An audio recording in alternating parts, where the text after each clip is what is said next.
नमस्कार दोस्तों, एक बार फिर हाजिर हूँ एक नई और दिलचस्प कहानी के साथ। ये कहानी आपके मनोरंजन और सीख के लिए तैयार की गई है, जिसे हमने बेहद आसान और प्रभावशाली भाषा में प्रस्तुत किया है। कहानी के मूल अधिकार इसके असली लेखक के पास है। तो चलिए बिना देर किए शुरू करते हैं आज का ये शानदार सफर। हवेली के शांत गलियारों में आज एक अलग ही ऊर्जा महसूस हो रही थी। आर्यन केंद्र अपने साधना कक्ष में बैठा था, जहां हवा में आध्यात्मिक ऊर्जा की लहरें साफ देखी जा सकती थीं।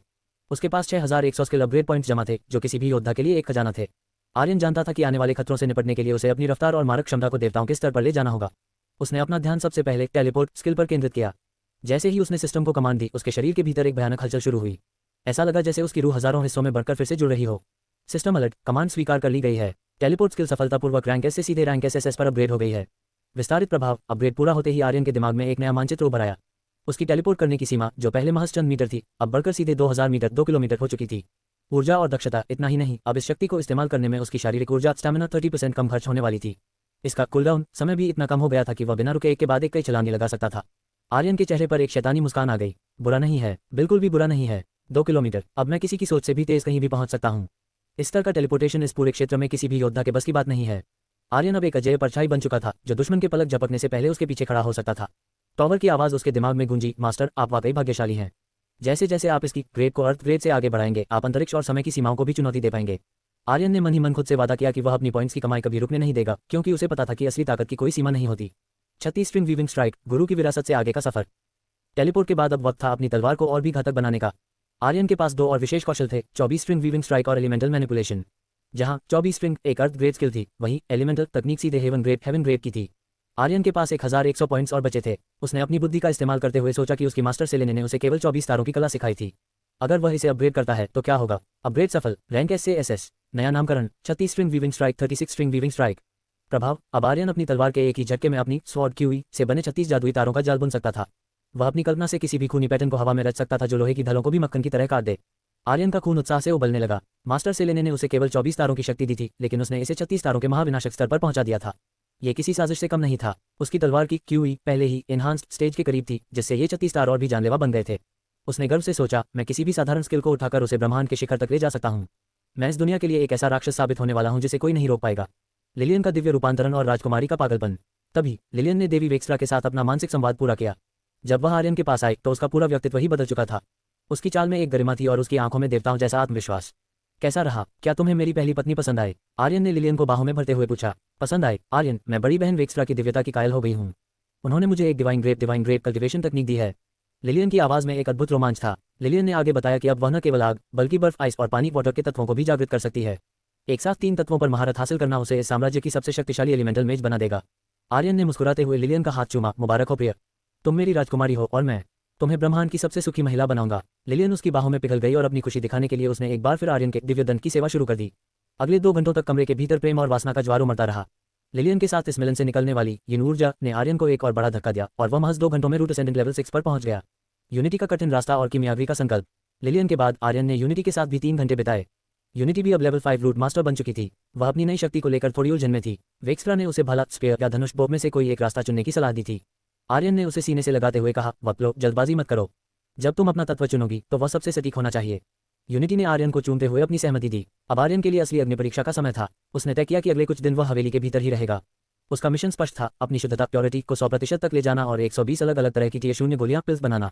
जैसे ही वह ये कारनामा कर लेगा, वह आधिकारिक रूप से एक पिल मास्टर बन जाएगा। इसके बाद उसके लिए प्रिमोडियल अल्केमी रिकॉर्ड्स के वे गुप्त पन्ने खुलेंगे, जिनमें टीयर 1, 2 और 3 की ऐसी जादुई गोलियों के नुस्खे थे जो मुर्दों में जान फूंक दें। आर्यन की आंखों में एक जुनून था, किमियावी की दुनिया का बेताज बादशाह बनने का जुनून। यूनिटी के साथ उन बेहद हसीन, रूहानी और सुकून भरे पलों को बिताने के बाद आर्यन केंद्र के पूरे शरीर में एक नई ताजगी और बिजली जैसी फुर्ती महसूस हो रही थी। लेकिन वह एक अनुशासन प्रिय योद्धा था। वह जानता था कि विलासिता का समय अब खत्म हो चुका है और कड़े परिश्रम का वह दौर शुरू हो गया है, जहां एक छोटी सी गलती भी सब कुछ तबाह कर सकती है। उसने उस नई मिनी हवेली के सबसे एकांत और शांत कमरे को चुना, जो विशेष रूप से उसकी किमियावी की साधना के लिए तैयार किया गया था। वहां की हवा में एक अजीब सी खामोशी थी, जो किसी भी बड़े आविष्कार के लिए बिल्कुल सही पृष्ठभूमि तैयार कर रही थी। आर्यन के पास करने को बहुत कुछ था और उसकी महत्वाकांक्षाएं आसमान छू रही थीं। उसका सबसे पहला और सबसे कठिन लक्ष्य था अपनी शुद्धता प्योरिटी को परफेक्ट स्टेज यानी 100% पर ले जाना। किमियावी की दुनिया में 90% शुद्धता पाना भी एक महान उपलब्धि मानी जाती है, लेकिन 100% शुद्धता एक ऐसा मिथक था जिसे दुनिया के सबसे बड़े किमियागर भी शायद ही अपनी पूरी जिंदगी में देख पाते।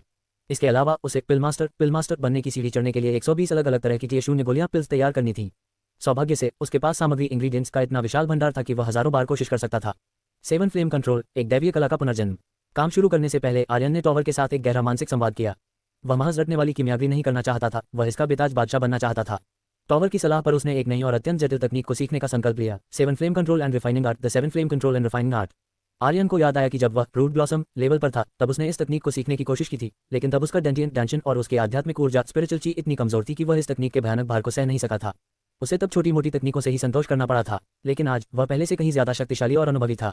यह तकनीक कोई साधारण स्किल नहीं थी, यह आर्यन के कल्टिवेशन के साथ साथ विकसित होने वाली एक जीवित शक्ति थी। यह उसे किमियावी के उस शिखर तक ले जा सकती थी जहां वह ईश्वरीय स्तर की औषधियां बना सके। आर्यन ने अपनी हथेली खोली और ब्लू वॉइड फ्लेम को प्रकट किया। वह रहस्यमय नीली लौ कमरे के अंधेरे में किसी दिव्य जुगनू की तरह नाचने लगी। आर्यन ने अपनी मानसिक शक्ति का इस्तेमाल करते हुए महज 1 घंटे में इस तकनीक की मूल आत्मा को समझ लिया। अब वह आग के साथ खेलने के लिए पूरी तरह तैयार था। भट्टी का तांडव और कंप्लीट एक्सट्रैक्शन का खौफनाक रहस्य। तकनीक सिद्ध होते ही आर्यन ने गैदरिंग पिल की सामग्री निकाली और अपनी भट्टी कॉल्ड्रन को तैयार किया। जैसे ही उसने 7 फ्लेम आर्ट का इस्तेमाल किया, भट्टी के चारों ओर आग का व्यवहार ही बदल गया। यह महज आग नहीं थी, बल्कि आर्यन की इच्छा शक्ति की परछाई बन चुकी थी। भले ही इस तकनीक को 7 अलग अलग ज्वालाओं के लिए डिजाइन किया गया था, लेकिन अभी आर्यन अपनी इकलौती नीली लौ को 7 अलग अलग स्तरों पर नियंत्रित कर रहा था। जैसे ही भट्टी पूरी तरह तप गई और उससे एक लाल चमक निकलने लगी, आर्यन ने पहली जड़ी बूटी भीतर फेंकी। जड़ी बूटी के जलने की एक सौंधी और मीठी महक पूरे कमरे में फैल गई। आर्यन ने गौर किया कि अर्क एसेंस निकालने की गति पहले की तुलना में कई गुना तेज और साफ थी। तभी आर्यन ने टॉवर से एक सवाल पूछा, टॉवर, तुमने कहा था कि इस तकनीक से मैं कंप्लीट एक्सट्रैक्शन कर सकता हूँ, क्या यह मुमकिन है? टॉवर ने बड़े ही शांत स्वर में समझाया, हाँ मास्टर, मुमकिन है, लेकिन उसके लिए आपको अपनी महारत को एक ऐसे लेवल पर ले जाना होगा जहां आप सामग्री को एक एक करके डालने के बजाय मुट्ठी भर जड़ी बूटियां एक साथ भट्टी में झोंक सकें और आपकी आग उनमें से शुद्ध अर्क को बिजली की रफ्तार से अलग कर दे। यह आपको किमियागरी की दुनिया का एक सच्चा जीनियस बना देगा। आर्यन मुस्कुराया, मुझे लगा था कि मैं पहले से ही जीनियस हूँ। टॉवर ने उसे हकीकत का आईना दिखाया, आप अपने वर्तमान स्तर पर यकीनन जीनियस हैं मास्टर, लेकिन ऊपर के लोगों में ऐसे राक्षस भी मौजूद हैं जो एक ही बार में 100-100 गोलियां बना सकते हैं। Batch refining. अगर आपको इस दुनिया की कमान अपने हाथ में लेनी है तो आपको अपनी वर्तमान सीमाओं को धूल में मिलाना होगा। आर्यन को पल भर के लिए महसूस हुआ कि वह अभी महज एक चींटी जैसा है, लेकिन उसकी आंखों में जो जुनून था वह बता रहा था कि वह जल्द ही इन राक्षसों को भी पीछे छोड़ देगा। 100% शुद्धता, पहली परफेक्ट पिल का जादुई जन्म। अगले 40 मिनट तक आर्यन ने बिना पलक झपकाए अपनी पूरी मानसिक और आध्यात्मिक ऊर्जा भट्टी के भीतर केंद्रित कर दी। पसीने की बूंदें उसके माथे से टपक रही थी, लेकिन उसका ध्यान विचलित नहीं हुआ। अचानक भट्टी से एक बहुत ही मधुर और शीतल आवाज आई, पफ। आर्यन ने कांपते हाथों से पहली गोली बाहर निकाली। टॉवर ने तुरंत परिणाम स्क्रीन पर दिखाया, गैदरिंग पिल शुद्धता 99%, सिर्फ 1% का फासला। धत। आर्यन हताश नहीं हुआ, बल्कि उसने अपनी छोटी से छोटी गलती का विश्लेषण किया। अगली कोशिश में भी उसे 99% ही मिला, लेकिन आर्यन हार मानने वालों में से नहीं था। उसने अपनी एकाग्रता को और भी पैना किया। चौथी कोशिश के बाद जब उसने भट्टी का ढक्कन हटाया तो पूरे कमरे में एक ऐसी दिव्य और शीतल रोशनी फैल गई कि उसकी आंखें चौंधिया गईं। बधाई हो मास्टर, आपने 100% शुद्धता वाली फ्लॉलेस पिल बनाई है। यह एक परफेक्ट पिल है जिसे देवता भी तरसते हैं। आर्यन की मुस्कान अब कान से कान तक थी। उसके हाथ में रखी वह सफेद गोली किसी मखमली मोती या शुद्ध संगमरमर जेड की तरह दमक रही थी। इसी के साथ सिस्टम ने एक और बड़ा धमाका किया। परफेक्ट पिल बनाने के कारण उसकी 7 फ्लेम तकनीक की समझ अपने आप एक बड़े लेवल तक बढ़ गई थी। प्रगति स्तर 1120 गोलियां, किमियागरी का नया साम्राज्य और आने वाला महातूफान। आर्यन अब एक मशीन की तरह काम करने लगा। उसने समय बर्बाद न करते हुए तुरंत स्ट्रेंथ पिल, शक्ति बढ़ाने वाली गोली बनाना शुरू किया। उसकी नई समझ और बढ़ी हुई ऊर्जा की बदौलत महज 45 मिनट के भीतर उसने उसे भी परफेक्ट 100% शुद्ध बना दिया। प्रगति स्तर 2120 गोलियां। आर्यन अब साफ देख पा रहा था कि उसकी राह कहाँ जा रही है। वह जानता था कि टियर 0, 1 और 2 तो महज बच्चों का खेल है। असली रोमांच तब शुरू होगा जब वह टियर 3 और उससे ऊपर की औषधियां बनाएगा, जिनमें पूरे साम्राज्य की अर्थव्यवस्था और शक्ति संतुलन को हिलाने की क्षमता होगी। उसकी उंगलियां अब भट्टी के ऊपर किसी जादुई संगीत की लय पर तेजी से नाच रही थीं। वह किमियागरी की दुनिया का बेताज बादशाह बनने की शपथ ले चुका था और अब उसे कोई नहीं रोक सकता था। हवेली के भीतर बने उस गुप्त साधना कक्ष में पिछले 5 दिनों से आग की लपटें शांत नहीं हुई थीं। हवा में जड़ी बूटियों की इतनी सघन महक थी कि कोई साधारण इंसान वहां सांस भी न ले पाए। आर्यन के सामने सिस्टम की नीली स्क्रीन एक बार फिर चमक उठी, जो उसकी थकान को रूहानी सुकून में बदलने के लिए काफी थी। सिस्टम अलर्ट, आपने सफलतापूर्वक एक एजिलिटी बूस्ट पिल तैयार की है। ग्रेड टियर 0, गुणवत्ता फ्लॉलेस, शुद्धता 100%। प्रगति स्तर 119/120 टियर 0 गोलियां पूर्ण। आर्यन के चेहरे पर पसीने की बूंदें चमक रही थीं और उसकी आंखें लाल हो चुकी थीं। किमियागरी की यह प्रक्रिया उसके शरीर और आत्मा से भारी कीमत वसूल रही थी। 5 दिन बिना सोए, बिना रुके, महज आग और औषधियों के साथ बिताए गए ये 5 दिन किसी नर्क से कम नहीं थे। समय समय पर उसे अपनी आध्यात्मिक ऊर्जा स्पिरिचुअल ची को फिर से भरने के लिए रुकना पड़ता था, क्योंकि ऊर्जा की कमी का मतलब था भट्टी का फटना और मौत। किमियागरी का चक्र, खुद की बनाई दवा से कल्टिवेशन। शुरुआत में पहले दिन की मेहनत ने आर्यन को लगभग तोड़ दिया था, लेकिन तभी टॉवर ने एक क्रांतिकारी और चालाकी भरा सुझाव दिया। टॉवर ने कहा, मास्टर, आप दूसरों के लिए गोलियां बना रहे हैं तो क्यों ना कुछ अपने लिए भी बनाई जाएं। उद्धरण चिन्ह। आर्यन को बात समझ आ गई। उसने तुरंत स्टैमिना रिकवरी पिल और ची गैदरिंग पिल बनाना शुरू किया। चूंकि ये गोलियां 100% शुद्ध थी, इनका असर किसी जादुई अमृत जैसा था। जैसे ही आर्यन एक गोली निकलता, उसकी खोई हुई ऊर्जा किसी उफनते समुद्र की तरह वापस लौट आती। इस निरंतर चक्र का एक और अद्भुत परिणाम निकला। साधना की इस भट्टी में तपते हुए तीसरे दिन ही आर्यन का लेवल बढ़ गया। वह अब लेवल 7 रूट असेंडेंट बन चुका था। इस नई ताकत ने उसे वह सीमित ऊर्जा प्रदान की जिससे वह बिना किसी विश्राम के घंटों काम कर सकता था। उसकी 7 flame control and refining art की समझ अब उस स्तर पर पहुंच गई थी जहां वह की लपटों को किसी संगीत की लय पर नचा रहा था। हर नई गोली बनाने में लगने वाला समय अब कम होता जा रहा था। यह महज एक टाइटल की दौड़ नहीं थी, यह आर्यन का खुद को साबित करने का जुनून था। वह टॉवर द्वारा दी गई खैरात से ऊपर उठकर एक सच्चा कीमियागर बनना चाहता था। अंतिम आहुति और फ्लॉलेस पिल मास्टर का खिताब, बस एक आखिरी कदम। आर्यन बुदबुदाया। उसकी आंखों में एक अजीब सी दीवानगी और खुशी का मिश्रण था। उसने माइनर डिफेंस पिल की दुर्लभ सामग्री उठाई और उन्हें जलती हुई नीली लौ के हवाले कर दिया। 40 मिनट तक उसने अपनी पूरी मानसिक शक्ति भट्टी के भीतर झोंक दी और फिर भट्टी से एक दिव्य सफेद रोशनी निकली। बधाई हो, प्रगति स्तर 120/120 पूर्ण। आपने पिल मास्टर बनने की सभी शर्तें पूरी कर ली हैं। आपकी कीमियागी की समझ एक नई ऊंचाई पर पहुंच गई है। आपको फ्लॉलेस पिल मास्टर का खिताब दिया जाता है। सिस्टम ने इनामों की झड़ी लगा दी। परफेक्ट बफ। अब आर्यन जो भी गोली बनाएगा उसकी प्रभावशीलता वाइटालिटी में 20% का सीधा इजाफा होगा, चाहे शुद्धता कुछ भी हो। गुप्त records. Pill master primordial alchemy records unlock हो चुके थे। अब आर्यन के पास टियर 1 और टियर 2 की हजारों ऐसी रेसिपीज थी जो दुनिया के लिए लुप्त हो चुकी थी। सफलता का काला साया, 6 महीने का अल्टीमेटम। आर्यन अभी अपनी जीत का जश्न मना ही रहा था कि टॉवर ने एक ऐसा संदेश दिखाया जिसने उसके रोंगटे खड़े कर दिए। अगले चरण यानी पिल ग्रैंड मास्टर बनने के लिए जो चुनौतियां दी गई वे किसी मौत के फरमान से कम नहीं थी।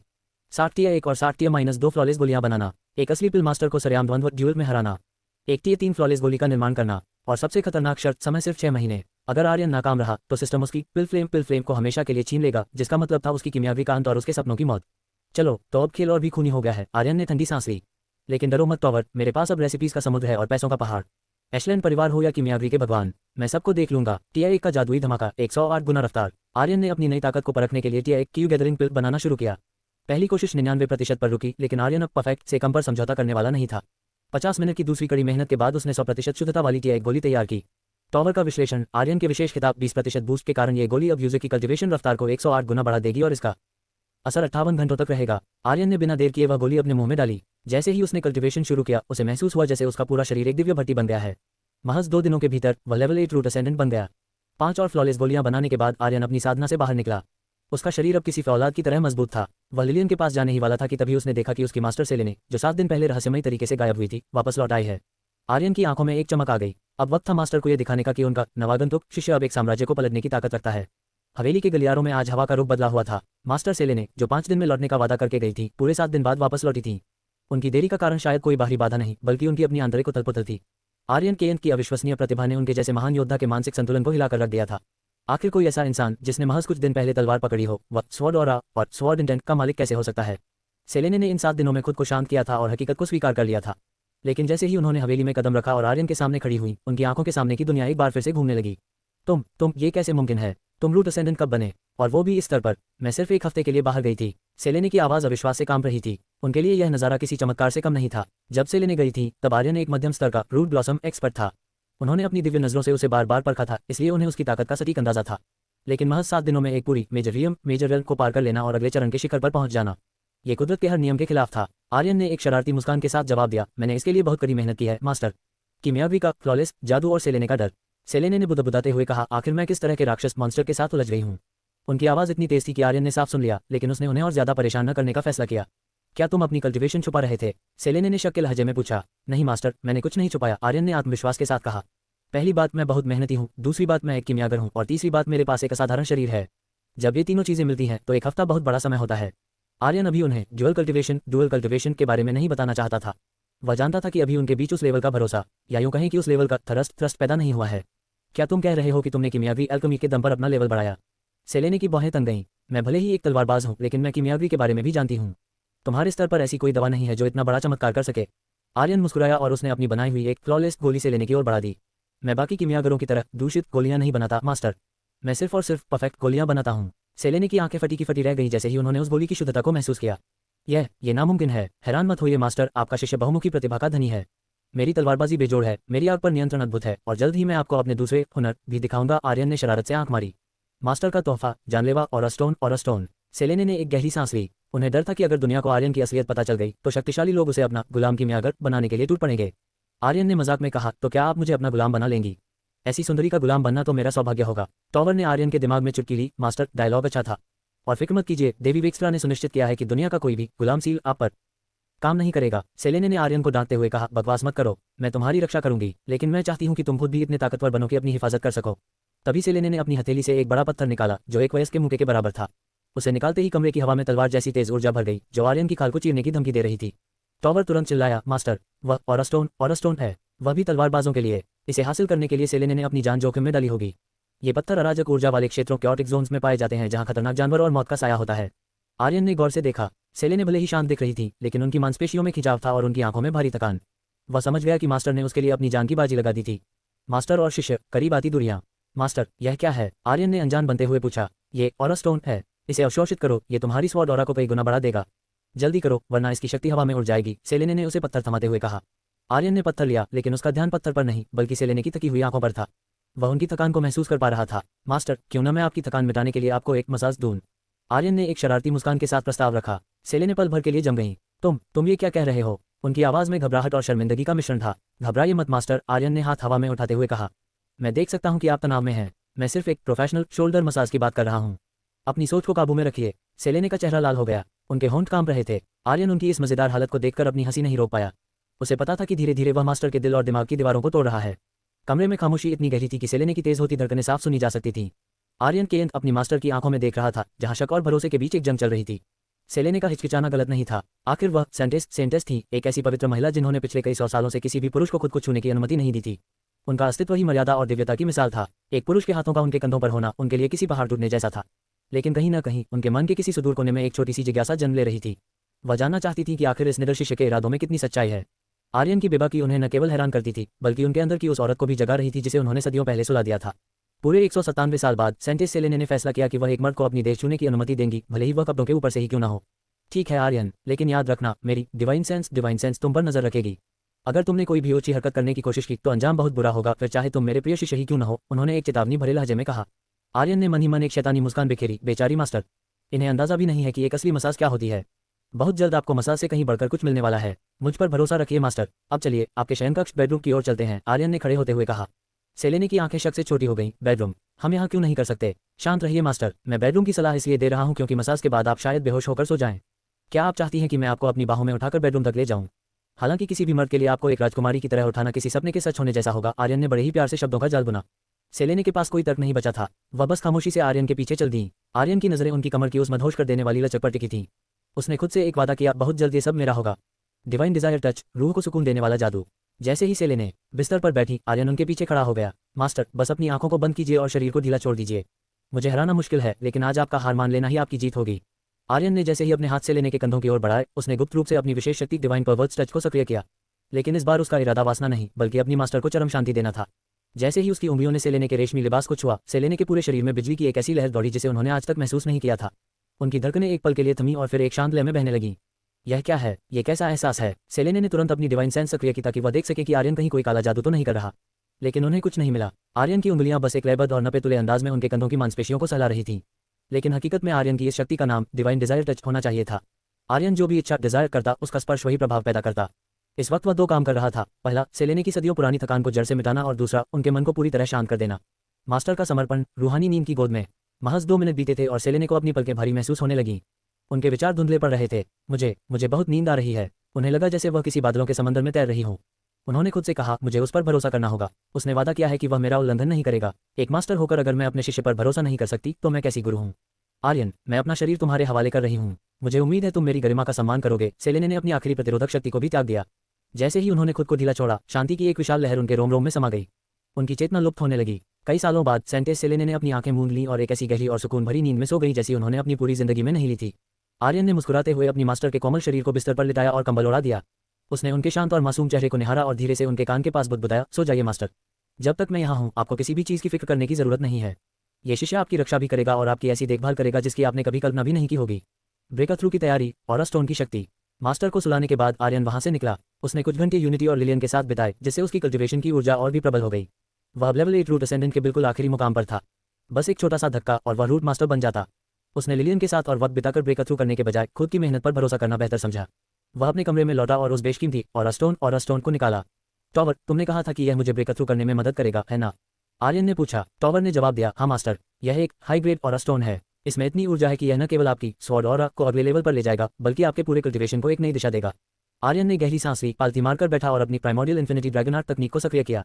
जैसे ही उसने ऑरा स्टोन से ऊर्जा खींचनी शुरू की, कमरे का तापमान गिरने लगा और आर्यन के शरीर से सफेद रोशनी की किरणें फूटने लगीं। एक महापरिवर्तन की शुरुआत हो चुकी थी। कमरे के भीतर सन्नाटा था, लेकिन आर्यन के अंत के चारों ओर की हवा किसी भट्टी की तरह गर्म हो रही थी। उसने अपनी मास्टर सेलेने द्वारा दिए गए उस बेशकीमती ऑरा स्टोन को जमीन पर रखा। साधारण कल्टिवेटर के लिए इस पत्थर से ऊर्जा खींचना हफ्तों का काम होता, जिसमें अटूट एकाग्रता और ऊर्जा को धीरे धीरे डेंटियन तक ले जाने की जरूरत होती। लेकिन आर्यन साधारण नहीं था। जैसे ही उसने अपनी कल्टिवेशन तकनीक सक्रिय की, उसका शरीर एक भूखे राक्षस की तरह उस पत्थर की ऊर्जा को सोखने लगा। उसे न तो ध्यान लगाने की जरूरत थी और न ही ऊर्जा को दिशा देने की। उसकी तकनीक अब पूरी तरह स्वचालित ऑटोमेटेड हो चुकी थी। पत्थर से निकलने वाली चांदी जैसी चमकदार ऊर्जा आर्यन के रोम रोम में समाने लगी। उसे अपने भीतर एक भयानक गर्मी महसूस हुई, जैसे उसकी रगों में खून नहीं बल्कि पिघला हुआ लोहा बह रहा हो। उसका स्वॉर्ड ऑरा तेज होने लगा और कमरे के भीतर की हवा किसी धारदार ब्लेड की तरह करने लगी। क्या यह इतनी तेज होना चाहिए टॉवर? आर्यन ने हैरानी से पूछा। टॉवर ने जवाब दिया, नहीं मास्टर, ये सिर्फ इसलिए मुमकिन है क्योंकि आपकी कल्टीवेशन तकनीक अब म्यूटेट होकर ऑटोमेटेड हो चुकी है। अब आप ऊर्जा के स्रोत के पास खड़े होंगे तो आपका शरीर उसे अपने आप सोख लेगा। स्वॉर्ड बॉडी का जागरण, केस ड्रैकोनिक डिवाइन। अचानक आर्यन की आंखों के सामने सिस्टम की स्क्रीन पर लाल रंग की चेतावनियां चमकने लगी। उसके शरीर का तापमान इतना बढ़ गया कि उसके शरीर के कपड़े जलकर राख हो गए। उसकी नग्न त्वचा पर रहस्यमय नीले और सुनहरे रंग के निशान रून्स उभरने लगे। जमीन पर रखा हुआ बड़ा ऑरा स्टोन पल भर में एक साधारण पत्थर में बदल गया। उसकी सारी शक्ति आर्यन के भीतर समा चुकी थी। सिस्टम अलर्ट, आपका ब्लडलाइन स्वॉर्ड ऑरा के साथ जुड़ रहा है। शर्तें पूरी हुई, स्वॉर्ड बॉडी जागृत हो रही है। बधाई हो, आपने केस ड्रैकोनिक डिवाइन स्वॉर्ड बॉडी प्राप्त कर ली है। आर्यन ने अपने हाथों को देखा। उसे महसूस हुआ जैसे उसका मांस और हड्डियां अब इंसानी नहीं रही बल्कि एक अविनाशी तलवार बन चुकी हैं। वह पुराने निशानों को देखकर एक अजीब सी नॉस्टैल्जिया महसूस कर रहा था, जैसे उसने ये निशान सदियों पहले भी देखे हों। टॉवर ने उत्साह के साथ घोषणा की, मास्टर, अब आप एक सच्चे स्वॉर्ड मास्टर बनने की राह पर हैं। आपकी इस जागृति के कारण स्वॉर्ड टॉवर का एक हिस्सा खुल गया है। आपके दिमाग में 10,002 नई तलवार की चालें डाल दी गई हैं। नई शक्तियों का विश्लेषण, एक अजय योद्धा। आर्यन ने अपनी नई शक्तियों के विवरण ट्रेट्स देखे और दंग रह गया। ड्रैकोनिक स्ट्रेंथ, ड्रैगन की ताकत। तलवार हाथ में लेते ही आर्यन की शारीरिक ताकत 10 गुना बढ़ जाएगी। केओस एनर्जी इन्फ्यूजन, केस ऊर्जा। उसकी तलवार के हर वार में केस की विनाशकारी शक्ति होगी जो उसके हमले को 100 गुना ज्यादा घातक बना देगी। ड्रैकोनिक स्किन, ड्रैगन की खाल। अब उसका शरीर इतना कठोर हो चुका था कि दुश्मन के किसी भी हमले का असर उस पर 80% तक कम हो जाएगा। ये तो पागलपन है। आर्यन ने ठंडी सांस ली। उसे अपनी रगों में दौड़ती उस असीमित शक्ति का एहसास हो रहा था। टॉवर ने उसे सचेत किया कि यह तो महज पहली सीढ़ी है। उसे अभी उन 10,002 चालों पर महारत हासिल करनी होगी ताकि वह जेनेसिस पाथ का असली उत्तराधिकारी बन सके। 10,002 चालों का खूनी अभ्यास, एक अंतहीन साधना। आर्यन ने अपनी तलवार उठाई और हवेली के पीछे बने खाली मैदान में चला गया। उसने अपनी आंखें बंद की और स्वॉर्ड माइंड तकनीक पर ध्यान केंद्रित किया। उसके दिमाग में बिजली की रफ्तार से हजारों युद्ध की छवियां नाचने लगीं। 30 मिनट तक उसका दिमाग उन जटिल और जानलेवा चालों को रिकॉर्ड करता रहा। जैसे ही उसने आंखें खोली, उसकी आंखों का रंग बदल चुका था। उसने म्यान से तलवार निकाली और अभ्यास शुरू किया। उसकी हर हरकत में एक जादुई लय थी। उसकी तलवार से निकलने वाली स्वॉर्ड ची अब साफ तौर पर दिखाई दे रही थी, जो हवा में सफेद लकीरें छोड़ रही थी। आर्यन उस अजीब सी अवस्था, ट्रांस में इतना डूब गया कि उसे समय का पता ही नहीं चला। 10 घंटे बीत गए, वह थका नहीं। 20 घंटे बीत गए, वह रुकना नहीं चाहता था। इतनी कड़ी साधना के बाद भी उसने अभी तक महज 402 चालों पर ही काबू पाया था। उसे अंदाजा हो गया था कि यह रास्ता कितना लंबा और कठिन है, लेकिन वह खुश था क्योंकि हर एक नई चाल के साथ उसे महसूस हो रहा था कि वह उस प्राचीन शक्ति के करीब पहुंच रहा है जिसे पाने के लिए देवता भी तरसते हैं। आर्यन का सफर अब एक ऐसे मोड़ पर था जहां वह महज एक योद्धा नहीं बल्कि साक्षात मृत्यु बनने वाला था। हवेली के शांत वातावरण में आज एक नई ऊर्जा का संचार हो रहा था। पूरे 3 दिन बीत चुके थे जब सेंटेस सेले ने आर्यन के जादुई मसाज के प्रभाव में गहरी और सुकून भरी नींद में सोई थी। एक ऐसी महिला के लिए जो सदियों से बिना सोए अपनी साधना में लीन रहती थी, 3 दिनों तक बिस्तर पर पड़े रहना किसी अजूबे से कम नहीं था। लेकिन आर्यन के अंत के स्पर्श में वह रूहानी शांति थी जिसने उनके दिव्य शरीर की हर थकान को सोख लिया था। जैसे ही सेलेने की आंखें खुली, उन्हें एक पल के लिए समझ नहीं आया कि वह कहाँ हैं। मैं बहुत ज्यादा सो गई, उन्होंने बुदबुदाते हुए अपने शरीर का जायजा लिया। एक मास्टर होने के नाते उन्हें डर था कि कहीं उनके उस शरारती शिष्य ने उनकी मर्यादा का उल्लंघन तो नहीं किया। लेकिन कुछ ही पलों में उन्हें संतोष हुआ, आर्यन ने अपनी गरिमा बनाए रखी थी। सेले ने बिस्तर से उठी और खिड़की की ओर बढ़ी। बाहर की हवा में चीड़ के पेड़ों और सुगंधित फूलों की महक घुली हुई थी। अचानक उनकी दिव्य इंद्रियों सेंसेस ने कुछ महसूस किया। हवेली के पिछले हिस्से से तलवार की गूंज और एक प्रचंड ऊर्जा का सैलाब उठ रहा था। पेड़ के पीछे से जासूसी, एक सेंटेस की बेचैनी। सेले ने खिड़की से उड़ी और बिना आवाज के आर्यन से करीब 500 मीटर की दूरी पर एक घने पेड़ के पीछे छुप गईं। वहां से उन्होंने देखा कि आर्यन पिछले 3 दिनों से बिना रुके, बिना पानी पिए अपनी तलवार की साधना में डूबा हुआ था। उसके शरीर से पसीने की बूंदें टपक रही थीं और उसकी तलवार हवा को ऐसे काट रही थी जैसे वह मक्खन हो। सेले ने वहां आर्यन की तलवारबाजी का विश्लेषण करने आई थी, लेकिन धीरे धीरे उनकी नजरें आर्यन के सुडौल और पसीने से दमकते हुए शरीर पर टिक गईं।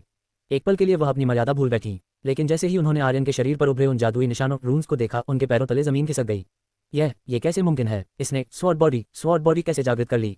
सेले का मुंह हैरानी से खुला रह गया। उनकी समझ के अनुसार एक योद्धा केवल स्वॉर्ड सेंट बनने के बाद ही स्वॉर्ड बॉडी पा सकता है। उन्होंने खुद ये मुकाम कड़ी तपस्या के बाद हाल ही में पाया था। लेकिन आर्यन, एक ऐसा लड़का जिसने महज कुछ हफ्तों पहले तलवार पकड़ी थी, वह उस स्तर पर था जहां पहुंचने में लोगों की सदियां गुजर जाती हैं। आखिर यह युवक कौन है? सेलेने ने खुद से पूछा। वह अगले 2 दिनों तक उसी पेड़ के पीछे खड़ी होकर आर्यन को निहारती रही।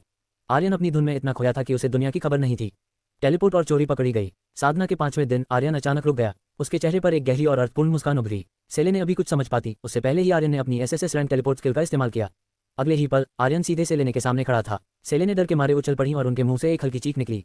मास्टर, क्या आप मेरी जासूसी कर रही थी? आर्यन ने शरारत भरी नजरों से उनकी आंखों में देखते हुए पूछा। नहीं, मैं तो बस तुम्हारी ट्रेनिंग देख रही थी। अच्छा काम कर रहे हो, सेलेने ने खुद को संभालते हुए हड़बड़ाहट में जवाब दिया। ओह सच में? तो अगली बार थोड़ा पास आ जाइएगा। 2 दिनों तक पेड़ के पीछे चुपकर देखना आपको किसी क्रीप जैसा दिखाता है, आर्यन ने खिलखिलाते हुए कहा। सेलेने का चेहरा लाल हो गया। वह अपनी चोरी पकड़े जाने पर शर्मिंदा थी। आर्यन ने गर्व से बताया कि वह अब एक मास्टर स्वॉर्ड्समैन बन चुका है। उसने 10,002 चालों में से 4,000 पर पूरी महारत हासिल कर ली थी। 36 तारों का चमत्कार और बढ़ती नजदीकियां। मास्टर इसे देखिए, आर्यन ने अपनी तलवार हवा में लहराई। देखते ही देखते 36 चमकदार तार स्ट्रिंग्स निकले और उन्होंने सामने के एक विशाल पेड़ को 36 बारीक टुकड़ों में काट दिया। सेलेने की आंखें फटी की फटी रह गईं। 36 तार, लेकिन मैंने तो तुम्हें 24 सिखाए थे। कोई भी स्किल इतनी आसानी से विकसित इवॉल्व नहीं हो सकती। तुमने ये कैसे किया? यह मेरा राज है मास्टर। बस इतना जान लीजिए कि आपका नया शिष्य एक असली मास्टरपीस है, आर्यन ने आत्मविश्वास के साथ जवाब दिया। जब वे वापस हवेली की ओर चलने लगे तो आर्यन ने बिना किसी संकोच के सेलेने का हाथ अपने हाथ में ले लिया। सेलेने का पूरा शरीर कांप उठा। उन्होंने सदियों से किसी पुरुष की गर्माहट महसूस नहीं की थी। आर्यन की मर्दाना खुशबू और उसका बेबाक अंदाज उनके दिल की धड़कनों को बेकाबू कर रहा था। शर्माइए मत मास्टर, एक शिष्य का फर्ज है कि वह अपनी गुरु का ख्याल रखे। जब भी आपको मसाज की जरूरत हो मुझे बता दीजिएगा, आर्यन ने उनके लाल होते गालों को देखते हुए कहा। सेलेने ने अपना हाथ छुड़ाने की कोशिश नहीं की। उन्हें वह एहसास बुरा नहीं लग रहा था। हवेली पहुंचकर आर्यन नहाने चला गया और सेलेने वहीं खड़ी उसे देखती रहीं। अब आर्यन का अगला पड़ाव शहर की ओर था। उसे नई सामग्री खरीदनी थी और उस खास मैनेजर से मिलना था जो कई दिनों से उसकी राह देख रही थी। हवेली के भीतर की तपस्या के बाद आर्यन केंद्र अब बाहरी दुनिया की ताज़ा हवा महसूस करने के लिए तैयार था। उसने खुद को तरोताज़ा किया और अपनी मास्टर सेलेने के पास पहुंचा। मास्टर, मैं कुछ जरूरी सामग्री खरीदने शहर जा रहा हूँ। कृपया मेरा पीछा मत कीजिएगा। इस समय का उपयोग आप अपनी थकान मिटाने और आराम करने के लिए कीजिए, आर्यन ने एक शरारती मुस्कान के साथ कहा। सेलेने ने हल्के से मुस्कुराते हुए जवाब दिया, किसने कहा कि मैं तुम्हारा पीछा करने वाली हूँ? वह मुड़ी और बड़े गर्व के साथ वहां से चली गईं। चलो, कम से कम वो पीछे नहीं आएंगी, आर्यन बुदबुदाया और हवेली से बाहर निकल गया। उसने अंकल ड्रू को साथ लिया और एल्ड्रिफोर्ड हवेली की शानदार बगी शहर की ओर रवाना हो गई। खिड़की पर खड़ी सेलेने उस बगी को जाते हुए देख रही थी। उनके मन में एक अजीब सी कश्मकश थी। एक हिस्सा आर्यन के साथ जाना चाहता था तो दूसरा हिस्सा उसे आज़ादी देना चाहता था। अंततः उन्होंने अपने शिष्य पर भरोसा किया और ध्यान में लीन हो गईं। आर्यन बगी में बैठा मुस्कुरा रहा था जब टॉवर ने पुष्टि की कि सेलेने पीछे नहीं आ रही हैं। भरोसा, ये पहला कदम है। बहुत जल्द इस साम्राज्य की सबसे पवित्र कन्या मेरे प्यार के जाल में होगी, आर्यन ने मन ही मन एक खूनी और रसीला वादा किया। शहर का आकर्षण और हथनी की तरह भूखी निगाहें। बगी शहर के व्यस्त इलाके में पहुंची। अंकल ड्रू ने आर्यन को उतार दिया और वह भीड़ में शामिल हो गया। जैसे ही वह गलियों से गुजरा, वहां खड़ी महिलाओं की नजरें उसके सुडौल और राजकुमार जैसे दिखने वाले शरीर पर टिक गईं। टॉवर ने मजाक किया, मास्टर, ऐसा लग रहा है जैसे बहुत सी बिल्लियां मछली की तलाश में भूखी बैठी हैं। शायद मुझे भेष बदल लेना चाहिए था, आर्यन ने जवाब दिया। वो तो कल्टिवेशन पार्टनर्स को खोने जैसी बात होगी। टॉवर ने चुटकी ली। आर्यन हंस पड़ा। हालांकि वह लड़कियों के साथ मजे करना चाहता था, लेकिन उसकी कसौटी अब बदल चुकी थी। 1 साल तक देवी वेक्स्ट्रा के साथ रहने के बाद उसके मानक स्टैंडर्ड्स बहुत ऊंचे हो चुके थे। वह अब सिर्फ साम्राज्य की सबसे बड़ी सुंदरियों को ही अपने हरेम का हिस्सा बनाने वाला था। टॉवर ने उसे याद दिलाया कि जैसे ही वह रूट ग्रैंड मास्टर बनेगा, हरेम टॉवर के असली रहस्य खुलेंगे जो उसे बताएंगे कि आखिर क्यों हर कोई उसके हरेम का हिस्सा नहीं बन सकता। लिहुआ, एक नन्ही व्यापारी का बड़ा धमाका। आर्यन एक केक की दुकान के सामने से गुजर रहा था कि तभी एक छोटी सी आवाज ने उसके कदम रोक दिए। बड़े भाई, मैं बनाना केक बेच रही हूँ, क्या आप चखना चाहेंगे और फिर खरीदना चाहेंगे? आर्यन रुक गया, वरना वह उस नन्ही जान पर पैर रख देता। वह लड़की बहुत ही छोटी थी। हेलो, मेरा नाम आर्यन है, तुम्हारा नाम क्या है? मेरा नाम लिहुआ है, बड़े भाई, उस लड़की ने आर्यन को एक अजीब और अनुभवी नजरों से देखते हुए कहा। क्या तुम इतनी व्यस्त सड़क पर बेचने के लिए बहुत छोटी नहीं हो? आर्यन ने पूछा। लिहुआ ने मुस्कुराते हुए कहा, मैं उतनी छोटी नहीं हूँ जितना आप समझ रहे हैं, मैं बस औसत इंसान से थोड़ा छोटा कद रखती हूँ। आर्यन खिलखिलाकर हंसा, औसत से छोटा? मैं तो कहूंगा तुम दुनिया के सबसे छोटे इंसान से भी छोटी हो। लिहुआ ने बुरा मानकर मुंह फुला लिया। आर्यन ने बात संभालते हुए पूछा, एक केक कितने का है? एक केक 2 तांबे कॉपर के सिक्के का है, लेकिन अगर आप 5 लेंगे तो आपको 2 सिक्के की छूट मिलेगी, लिहुआ किसी मंझी हुई व्यापारी की तरह बोली। आर्यन के पास तांबे के सिक्के नहीं थे। उसने अपनी स्टोरेज से 8 स्पिरिट स्टोन्स निकाले। लिहुआ और आसपास के लोगों की आंखें फटी की फटी रह गईं। इस साम्राज्य में तांबे के 10,000 सिक्के मिलकर एक सोने का सिक्का बनाते हैं और एक स्पिरिट स्टोन की कीमत 100 सोने के सिक्कों के बराबर होती है। हैरान मत हो, मेरे पास छुट्टे नहीं हैं, इसे तांबा ही समझकर रख लो। मैं ये 10 केक ले रहा हूँ, फिर मिलेंगे। नन्ही लिहुआ। आर्यन ने वो बेशकीमती पत्थर उसकी ट्रे पर रखे और केक लेकर चला गया। लिहुआ सुध-बुध खोकर वहां खड़ी रही, फिर तुरंत पत्थर छुपाकर अपनी दुकान के भीतर भाग गई। परमाणु दिव्य शरीर, एटॉमिक डिवाइन बॉडी, एक खौफनाक खुलासा। आर्यन जैसे ही वहां से दूर गया, टॉवर की आवाज बहुत गंभीर हो गई। मास्टर, वह लड़की कोई साधारण इंसान नहीं है, उसके पास एक अत्यंत शक्तिशाली और दुर्लभ संविधान कॉन्स्टिट्यूशन है, परमाणु दिव्य शरीर, एटॉमिक डिवाइन बॉडी। आर्यन चौंक गया, यह क्या बला है? टॉवर ने विस्तार से बताया, यह संविधान आमतौर पर बॉर्न ऑफ वॉल्स में पाया जाता है, जहां इसे साधारण माना जाता है, लेकिन जब कोई मानव इस संविधान के साथ पैदा होता है तो वह एक हेवनली ट्रेजर बन जाता है। इस लड़की का भविष्य इतना उज्जवल है कि मैं भी उसकी गणना नहीं कर सकता। आर्यन ने पूछा, यह इतना खास क्यों है? टॉवर का जवाब रोंगटे खड़े कर देने वाला था। दुनिया के सबसे खतरनाक हत्यारे असैसिन्स या तो इस शरीर के मालिक होते हैं या इसे पाने की तमन्ना रखते हैं। अगर आप कभी इस शरीर वाले किसी हत्यारे से मिलें तो बिना पीछे देखे भाग जाना। वह अदृश्य होकर मौत बांटने में माहिर होते हैं। आर्यन ने मुट्ठी भींची, तो मुझे इस लड़की से दोस्ती करनी चाहिए, इससे पहले कि कोई गलत इंसान उसे ढूंढ ले। बिल्कुल मास्टर, लेकिन तैयार रहिए, अगर दुनिया को पता चला कि वह आपसे जुड़ी है तो आप पर मुसीबतों का पहाड़ टूट पड़ेगा। आर्यन मुस्कुराया। एल्ड्रिफोर्ड परिवार के काम के बाद वह लिहुआ को अपना बनाने जरूर आएगा, लेकिन उसे अंदाजा नहीं था कि उनकी मुलाकात उम्मीद से बहुत जल्दी होने वाली है। शहर की सड़कों पर आर्यन केंट की चाल में आज एक अलग ही ठसक थी। वह उस जड़ी बूटी की दुकान के सामने खड़ा हुआ जहां से उसने पिछले कुछ दिनों में हजारों की सामग्री खरीदी थी। जैसे ही उसने दुकान के भीतर कदम रखा, वहां की मैनेजर सोफिया ने एक बड़ी मुस्कान के साथ उसका स्वागत किया। सम्मानित ग्राहक, आपका फिर से स्वागत है, आज मैं आपकी क्या सेवा कर सकती हूँ? सोफिया की आवाज में चाशनी जैसी मिठास थी। उसके लिए आर्यन महज एक ग्राहक नहीं बल्कि मुनाफे की एक चलती फिरती मशीन था। आर्यन ने बिना समय गंवाए एक लंबी लिस्ट सोफिया की ओर बढ़ा दी। जैसा कि हमने पिछली बार बात की थी, मुझे ये सारी सामग्रियां चाहिए। सोफिया ने लिस्ट देखी और उसकी आंखें चमक उठीं। वाह, आज का ऑर्डर तो वाकई बहुत बड़ा है। उसने लिस्ट को पलटा और जैसे ही उसने दूसरी तरफ देखा, उसके चेहरे के भाव ही बदल गए। वहाँ Tier-2 Tier 2 की गोलियों के लिए दुर्लभ जड़ी बूटियों की सूची थी। अरे बाप रे, Tier 2 की सामग्री, इन्हें इकट्ठा करने में मुझे 7 से 9 घंटे लग सकते हैं। और मास्टर, Tier 1 और Tier 2 की सामग्री बहुत महंगी होती है। आपको 20,000 स्पिरिट स्टोन्स एडवांस देने होंगे, सोफिया ने थोड़े संकोच के साथ कहा। आर्यन ने मुस्कुराते हुए अपनी स्टोरेज से एक थैली निकाली जिसमें ठीक 20,000 स्पिरिट स्टोन्स थे। टॉवर का ये मैनेजमेंट आर्यन के लिए बहुत मददगार था, उसे कभी पैसे गिनने की जरूरत नहीं पड़ती थी। ये लो एडवांस, मैं कुछ घंटों बाद सामान लेने आऊंगा। और हाँ सोफिया, तुम काफी थकी हुई लग रही हो, ये 2 गोलियां रख लो, तुम्हें ताकत देंगी। आर्यन ने काउंटर पर 2 छोटी शीशियां रखी और वहां से निकल गया। सोफिया ने जैसे ही पहली शीशी खोली, उसकी सांसें थम गईं। भीतर एक बॉडी स्ट्रेंथनिंग पिल थी जो 100% शुद्ध थी, एक परफेक्ट पिल। दूसरी शीशी में स्टेमिना रिकवरी की परफेक्ट गोली थी। सोफिया का हाथ कांपने लगा। उसने तुरंत दुकान का शटर गिरा दिया ताकि कोई और इस बेशकीमती तोहफे को देख न सके। उसे अंदाजा हो गया था कि आर्यन कोई साधारण कल्टिवेटर नहीं बल्कि एक महान कीमियागर है। Silver leaf auction house, Alina का इंतजार। आर्यन अब सिल्वर लीफ ऑक्शन हाउस की ओर बढ़ रहा था। उसे वहां मैनेजर अलीना से मिलना था। अलीना ने पिछली बार आर्यन और यूनिटी के अंतरंग पलों की जासूसी की थी और टॉवर ने आर्यन को यह बात पहले ही बता दी थी। आर्यन अब उस जासूसी का बदला लेने और अलीना को अपनी ओर आकर्षित करने के लिए तैयार था। जैसे ही वह प्रवेश द्वार पर पहुंचा, वही गार्ड वहां खड़ा मिला जिसने पिछली बार उसे रोका था। गार्ड पसीने पसीने हो गया और कांपते हुए उसे अंदर जाने का रास्ता दिया। ऐसा लग रहा था जैसे अलीना ने पिछली घटना के बाद गार्ड्स की अच्छी क्लास ली थी। आर्यन जैसे ही अंदर पहुंचा, उसने देखा कि एक बेहद खूबसूरत महिला, जिसकी कमर की लचक और भारी कूल्हे किसी भी मर्द का ईमान डुला दे, उसकी ओर बढ़ रही थी। वह मैनेजर अलीना थी। सिल्वर लीफ ऑक्शन हाउस में आपका स्वागत है मास्टर, मेरा मतलब है आर्यन, अलीना ने अपनी मखमली आवाज में कहा। नमस्ते अलीना, तुम्हें फिर से देखकर अच्छा लगा, आर्यन ने उसकी आंखों में देखते हुए जवाब दिया। क्या आज भी आपके पास हमारे लिए कुछ खास है? अलीना ने पूछा। बिल्कुल, लेकिन क्या हम कहीं एकांत में बात कर सकते हैं? आर्यन ने सुझाव दिया। अलीना उसे अपने निजी केबिन की ओर ले जाने लगी। पूरे रास्ते आर्यन की नजरें अलीना की लहराती हुई कमर और उसके उभरे हुए बदन पर टिकी रहीं। उसने मन ही मन सोचा, इस जिस्म को अपने काबू में करना बहुत मजेदार होगा। 100 परफेक्ट पिल्स, बाजार में भूचाल। केबिन के अंदर पहुंचते ही अलीना थोड़ी सहज हो गई। आर्यन ने बिना किसी औपचारिकता के अपनी स्टोरेज से 100 से ज्यादा पिल की शीशियां मेज पर सजा दी। अलीना हैरान रह गई। उसने एक शीशी खोली और उसकी रूह तक काम गई। क्या ये सब? हाँ अलीना, ये सब 100% शुद्ध फ्लॉलेस गोलियां हैं, आर्यन ने बड़े ही शांत अंदाज में कहा। अविश्वसनीय, इस साम्राज्य के इतिहास में हजारों सालों बाद कोई ऐसी परफेक्ट पिल यहाँ आई है, अलीना बुदबुदा रही थी। मुझे तुरंत मालकिन को खबर करनी होगी, वह ये जानकर पागल हो जाएंगी कि शहर में एक ऐसा महान कीमियागर आया है। अलीना बहुत खुश थी। अगर वह आर्यन को अपनी मालकिन से मिलवा देती तो उसे बहुत बड़ा इनाम मिलता। वह तुरंत कीमत की लिस्ट लेने के लिए अपने अंदरूनी केबिन की ओर भागी। आर्यन उसकी भारी पीठ को जाते हुए देख रहा था और सोच रहा था कि जब वह उसे अपनी बाहों में जकड़ेगा तब क्या नजारा होगा। मुफ्त का तोहफा और अलीना का समर्पण। कुछ मिनट बाद अलीना एक पुरानी लिस्ट के साथ लौटी। हालांकि ये लिस्ट बहुत पुरानी है क्योंकि हमने सालों से कोई परफेक्ट पिल नहीं खरीदी, लेकिन इसके आधार पर हम एक सही कीमत तय कर सकते हैं। आर्यन ने उसे बीच में ही रोक दिया। कीमत छोड़ो अलीना, तुम ये सारी गोलियां मुफ्त में रख सकती हो। आखिर हम अब दोस्त हैं और मैं चाहता हूं कि हमारा ये रिश्ता बहुत मधुर और लंबा चले। अलीना पत्थर की मूर्त बन गई। करोड़ों की कीमत वाली 100 परफेक्ट पिल्स कोई मुफ्त में कैसे दे सकता था? उसे समझ आ गया कि आर्यन महज व्यापार नहीं कर रहा, वह उसे खरीद रहा था एक ऐसे तरीके से जिसे वह ठुकरा नहीं सकती थी। आर्यन की आंखों में एक शिकारी की चमक थी। उसे पता था कि अलीना अब उसके जाल में पूरी तरह फंस चुकी है। केबिन के भीतर का तापमान अचानक बढ़ गया था। अलीना अभी भी उन 100 परफेक्ट पिल्स के सदमे में थी जिन्हें आर्यन केंट ने उसे मुफ्त में दे दिया था।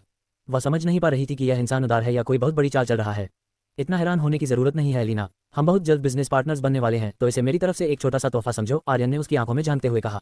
उसकी आवाज में एक ऐसी खनक थी जो अलीना के दिल की धड़कनों को बेकाबू कर रही थी। अलीना ने कांपते हाथों से उन गोलियों को अपनी स्पेस विंग में रखा। शुक्रिया, लेकिन आपने मुझे इतना बड़ा खजाना दिया है, बदले में मुझे भी आपको कुछ देना चाहिए। वह अपने दिमाग पर जोर डाल रही थी, पर उसे समझ नहीं आ रहा था कि वह इस रहस्यमयी शहजादे को क्या दे सकती है। तभी टॉवर ने आर्यन के दिमाग में एक बहुत ही अश्लील और मजेदार टिप्पणी की। मास्टर, ये झूठ बोलना बंद कीजिए, मुझे पता है आप उस मखमली बदन का स्वाद चखना चाहते हैं। वो एक पीक रूट मास्टर है और उसके पास वो भारी संपत्तियां हैं जिन्हें आप प्यार करते हैं। अभी आपके पास कुछ घंटे खाली हैं, तो क्यों न इस समय का सही उपयोग किया जाए। आर्यन मुस्कुराया। टॉवर ने तुरंत एक नया मिशन क्वेस्ट जारी कर दिया। मिशन का नाम bounce that S bounce that S. विवरण, मैनेजर अलीना आपके एक दिव्य दंत पर झूमना चाहती है, उसकी मुराद पूरी कीजिए। इनाम, एक रहस्यमयी डायरी। चोरी पकड़ी गई, क्या तुम मना करोगी? आर्यन अपनी कुर्सी से उठा और धीरे धीरे अलीना के करीब पहुंचा। अगर तुम वाकई मुझे कुछ अच्छा देना चाहती हो तो क्यों ना हम ऊपर चलें और देखें कि तुम अपने इन भारी कुल्हों को कितनी अच्छी तरह हिला सकती हो। अलीना का चेहरा टमाटर की तरह लाल हो गया। वह कुछ कहना चाहती थी पर शब्द उसके गले में फंस गए। क्या हुआ? क्या तुम नहीं चाहती? मुझे याद है जब मैं और मेरी प्रेमिका पिछली बार यहाँ मजे कर रहे थे, तुम छुपकर हमें देख रही थी। अगर तुम चाहो तो मैं तुम्हें उससे भी बेहतर महसूस करा सकता हूँ, आर्यन ने उसकी आंखों में सीधे देखते हुए कहा और दरवाजे की ओर बढ़ने लगा। रुकिए, अलीना की आवाज में एक तड़प थी। मैं भी उसे महसूस करना चाहती हूँ। आर्यन मुड़ा और जैसे ही अलीना उसके पास से गुजरी, उसने उसके भारी कुल्हों पर एक जोरदार चपत स्लैप जड़ दी। मांस के उस ढेर में एक ऐसी थिरकन हुई जिसने आर्यन के खून की रफ्तार बढ़ा दी। वे तुरंत वीआईपी रूम नंबर 14 में पहुंचे और दरवाजा अंदर से लॉक कर दिया। अंतिम समर्पण, जब जिस्म से जिस्म मिला। कमरे के भीतर नीलामी का शोर सुनाई दे रहा था, लेकिन नॉइज कैंसिलिंग फीचर के कारण उनके बीच केवल उनकी सांसों की आवाज थी। आर्यन ने अपना शर्ट उतारा। उसके 8 पैक एब्स और फौलादी सीना देखकर अलीना ने एक ठंडी सांस ली। वह मंत्रमुग्ध थी। अगले ही पल अलीना ने भी अपना टॉप उतारा। आर्यन की आंखें फटी की फटी रह गईं। धत, ये तो कपड़ों के बाहर से जितने दिखते थे उससे कहीं ज्यादा बड़े और भारी हैं। आर्यन ने मन ही मन सोचा और सीधे उन पहाड़ों पर हमला बोल दिया। उसने अपनी उंगलियां अलीना की कमर में धंसा दी और उसे अपनी गोद में बिठा लिया। आर्यन के होंठ अब अलीना के उन गुलाबी शिखरों पर थे जिन्हें वह पागलों की तरह चूस रहा था। मम्मा है टिल्डा, अलीना की कराहें कमरे में गूंजने लगीं। आर्यन ने धीरे धीरे उसके सारे कपड़े उतार दिए। अब अलीना का वह मखमली और भारी बदन उसके सामने नग्न खड़ा था। आर्यन ने उसके कूल्हों को अपने हाथों में भरा, वे किसी जेली की तरह नर्म और रसीले थे। तुम्हें अपने इस हुस्न को दुनिया को दिखाना चाहिए अलीना, मर्द इसके लिए जान दे देंगे। आर्यन ने उसके कानों में फुसफुसाते हुए अपना डिवाइन पर्वर्ट्स टच सक्रिय किया। नर्क का द्वार और स्वर्ग का एहसास। आर्यन ने अपनी उंगली अलीना की उस गीली गुफा के द्वार पर रखी। अलीना का पूरा शरीर कांप उठा। जैसे ही आर्यन ने अपनी उंगली को अंदर बाहर करना शुरू किया, अलीना की आंखों के सामने तारे नाचने लगे। आर्यन ने अपनी शक्ति का महज 10% इस्तेमाल किया था, लेकिन अलीना के लिए वह भी बर्दाश्त के बाहर था। मैं फटने वाली हूँ। अलीना के कूल्हे हवा में झूलने लगे और अचानक उसके शरीर से यीन ऊर्जा का एक झरना फूट पड़ा, जिसने आर्यन के हाथों और सीने को सराबोर कर दिया। आर्यन ने अपनी उंगलियां चाटी और मुस्कुराते हुए अपना असली हथियार बाहर निकाला। उसकी मोटाई और नसों को देखकर अलीना का हलक सूख गया। डरो मत, ये बिल्कुल फिट आएगा। आर्यन ने उसे अपने ऊपर सेट किया। क्या कोई आखिरी इच्छा है? आर्यन ने पूछा। प्लीज मुझे पूरी तरह तबाह कर दीजिए, अलीना ने समर्पण करते हुए कहा। आर्यन ने एक जोरदार झटका दिया और अपनी पूरी लंबाई अलीना के भीतर उतार दी। वह इतनी तंग टाइट थी कि आर्यन को भी एक पल के लिए अपनी सांसें थमती हुई महसूस हुई। इसके बाद शुरू हुआ उन दोनों के बीच वह खूनी और रसीला तांडव, जो घंटों तक चलने वाला था। वीआईपी रूम नंबर 14 के भीतर हवा अब भारी और कामुक हो चुकी थी। आर्यन के अंत के हर प्रहार के साथ अलीना की चीखें संगीत की तरह गूंज रही थीं। अभी महज 1 मिनट ही बीता था, लेकिन अलीना का शरीर आर्यन की ताकत के सामने हार मान चुका था। उसके शरीर से यीन ऊर्जा का पहला फव्वारा फूटा, जिसने आर्यन और उस कीमती सोफे को पूरी तरह भिगो दिया। लेकिन आर्यन तो अभी बस शुरुआत कर रहा था। उसके कूल्हे एक जादुई लय में चल रहे थे। अलीना की वह तंग गुफा आर्यन के विशाल अंग को जकड़ने की कोशिश कर रही थी, और हर रगड़ के साथ एक गीली और उत्तेजक आवाज स्लैपिंग साउंड पूरे कमरे में गूंज रही थी। और तेज, मुझे और तेज चाहिए। अलीना अपनी सुध बुध खोकर चिल्ला रही थी। उसकी आवाज में एक ऐसी प्यास थी जिसे सदियों से बुझाया नहीं गया था। आर्यन ने उसकी पुकार सुनी और अपने प्रहारों को और भी खौफनाक बना दिया। उसने गौर किया कि जैसे जैसे वह गहराई तक उतर रहा था, अलीना की मांसपेशियों की पकड़ उसके अंग पर और भी मजबूत होती जा रही थी। यह एहसास किसी शहद के घड़े में हाथ डालने जैसा मीठा और नशीला था। डॉगी स्टाइल और रसीला तांडव। अलीना एक बार फिर चरम सुख पर पहुंची और उसके शरीर से प्यार के रस की लहरें उठने लगीं। पूरा कमरा उसकी खुशबू से महक उठा था। आर्यन ने देखा कि अलीना की ताकत अभी खत्म नहीं हुई है, उसमें अभी और भी आग बाकी थी। उसने अलीना को पेट के बल लेटाया और उसे डॉगी पोजीशन में खड़ा कर दिया। अलीना के भारी और सुडौल कूल्हे इस स्थिति में किसी नक्काशीदार पहाड़ जैसे लग रहे थे। आर्यन ने जैसे ही पीछे से अपना दिव्य दंड भीतर उतारा, कमरे की दीवारों ने फिर से उन खूनी आवाजों को सुना। आ आ आ आ आर्यन अपनी डीपर थ्रस्ट पुसीटेमा तकनीक का इस्तेमाल कर रहा था। नाम के अनुरूप ही वह अलीना के उस जंगली जिस्म को पालतू बना रहा था। अलीना 10 बार अपनी चरम सीमा कम तक पहुंच चुकी थी, लेकिन आर्यन का स्टैमिना अब किसी दानव जैसा था। पिछले कुछ दिनों के कल्टिवेशन ने उसे एक ऐसी सहनशक्ति दी थी जिसे कोई साधारण औरत बर्दाश्त नहीं कर सकती थी। काउगर्ल और रूट मास्टर का महाधमाका। करीब 1 घंटा बीत चुका था। आर्यन को अब महसूस हो रहा था कि उसका ज्वालामुखी फटने के लिए तैयार है। उसने अलीना को अपनी गोद में बिठाया और उसे काउगर्ल पोजीशन में ऊपर नीचे होने का इशारा किया। अलीना के भारी कूल्हे आर्यन की जांघों पर किसी भारी पत्थर की तरह टकरा रहे थे। नीचे ऑक्शन हाउस में कीमती खजानों की बोली लग रही थी, लेकिन यहाँ ऊपर आर्यन और अलीना एक दूसरे की रूह की बोली लगा रहे थे। जैसे ही आर्यन ने अपना आखिरी प्रहार किया, उसने अपनी पूरी शक्ति अलीना की उस गहरी गुफा में उड़ेल दी। सफेद यान ऊर्जा की लंबी धाराएं अलीना के भीतर समाने लगीं। आर्यन ने महसूस किया कि जैसे जैसे वह शक्तिशाली हो रहा है, उसका डिस्चार्ज भी और भी गाढ़ा और प्रभावशाली होता जा रहा है।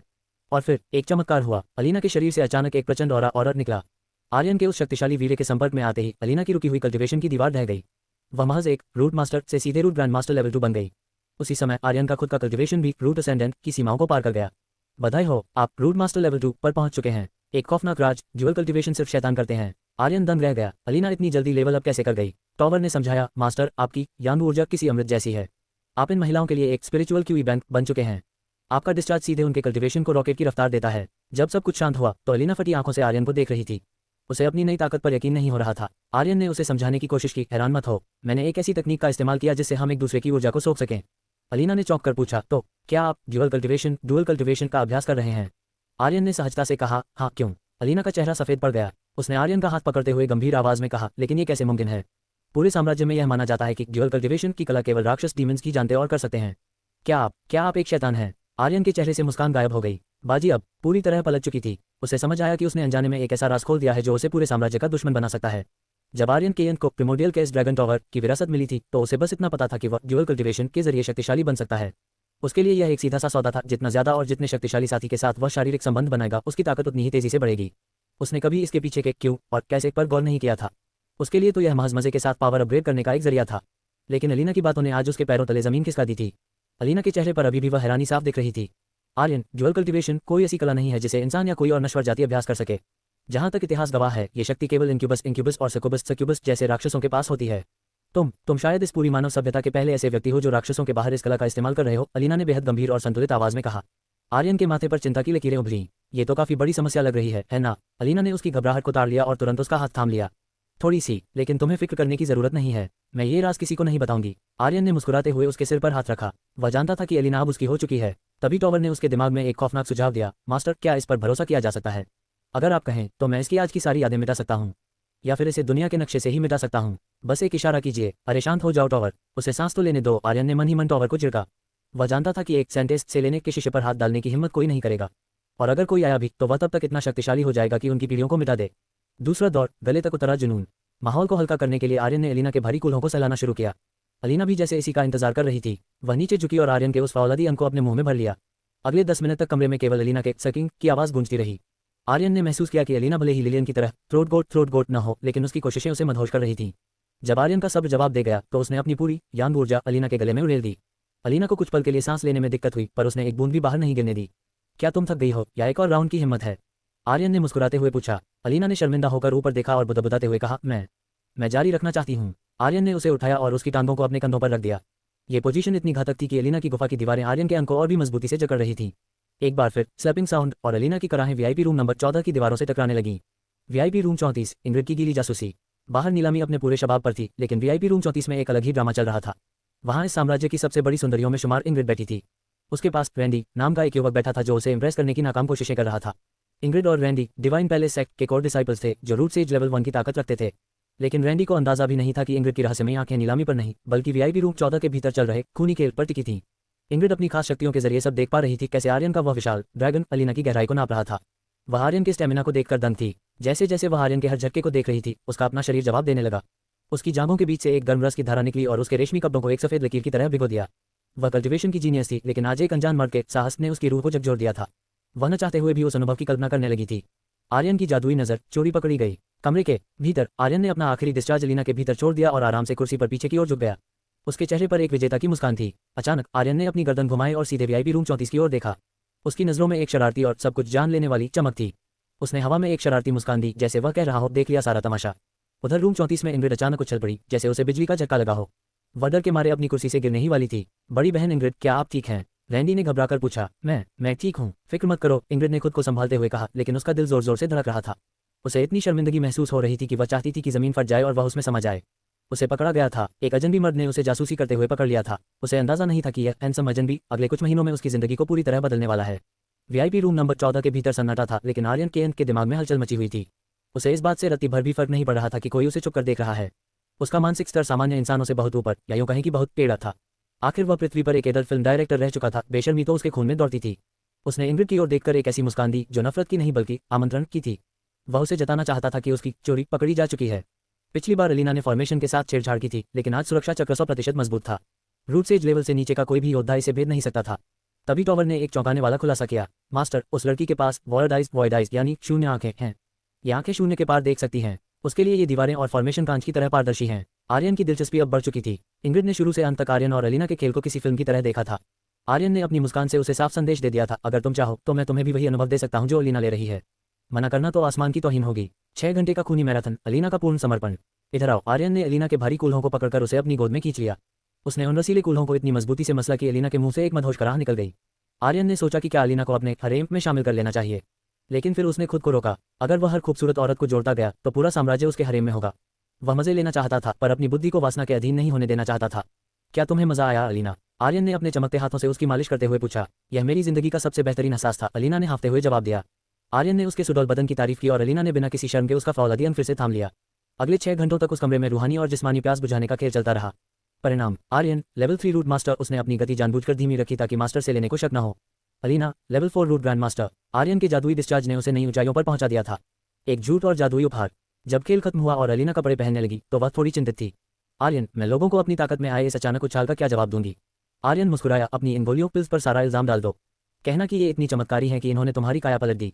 उसने अलीना को एक परफेक्ट क्यू गैदरिंग पिल दी, 100% शुद्ध। ये गोली अलीना के झूठ को सच साबित करने के लिए काफी थी। अलीना ने मुस्कुराते हुए आर्यन को एक आखिरी चूम लिया और अपनी लहराती कमर के साथ बाहर निकल गई। अलीना के जाने के बाद आर्यन ने फिर से इंग्रिड के वीआईपी बूथ की ओर देखा। वह अभी भी वहां थी, चुपकर उसे देख रही थी। आर्यन ने एक रहस्यमयी मुस्कान दी और वहां से निकल पड़ा। शहर की गलियां और भविष्य का धमाका। आर्यन सबसे पहले सोफिया की दुकान पहुंचा। वहां उसका टियर 2 का बड़ा ऑर्डर तैयार था। उसने 23,000 स्पिरिट स्टोन्स का भुगतान किया और अपनी सामग्रियां लेकर आगे बढ़ा। रास्ते में उसने नन्ही लिहुआ की दुकान पर नजर डाली, पर वह बंद थी। वह वापस हवेली लौटा, जहां उसे अपनी किमियावी एल्केमी को चरम सीमा पर ले जाना था। उधर अलीना सीधे ऑक्शन हाउस की मालकिन से मिलने पहुंच गई। उसके पास एक ऐसा किमियागर था जो परफेक्ट पिल्स बना सकता था। उसने आर्यन की पहचान गुप्त रखी ताकि उसकी खुद की अहमियत बनी रहे, लेकिन वह नहीं जानती थी कि यह खोज अगले कुछ दिनों में पूरे साम्राज्य की राजनीति और बाजार में एक ऐसा सुनामी लाने वाली है जिसे कोई नहीं रोक पाएगा। आर्यन अब महज एक कल्टिवेटर नहीं था, वह एक ऐसा अदृश्य खिलाड़ी बन चुका था जिसके इशारों पर अब बड़े बड़े योद्धा और सुंदरियां नाचने वाली थीं। शहर की गलियों में सन्नाटा था, लेकिन लोगों के दिलों में एक तूफान मचा हुआ था। 3 दिन, महज 3 दिनों के भीतर कैप्राथ शहर की आबोहवा बदल चुकी थी। हर जुबान पर बस एक ही चर्चा थी, सिल्वर लीफ ऑक्शन हाउस में प्रकट हुई वह परफेक्ट पिल। किमियागरों की पूरी जमात पागल हो चुकी थी, हर कोई उस गुमनाम फरिश्ते का नाम जानना चाहता था जिसने हजारों सालों के सूखे को खत्म कर दिया था।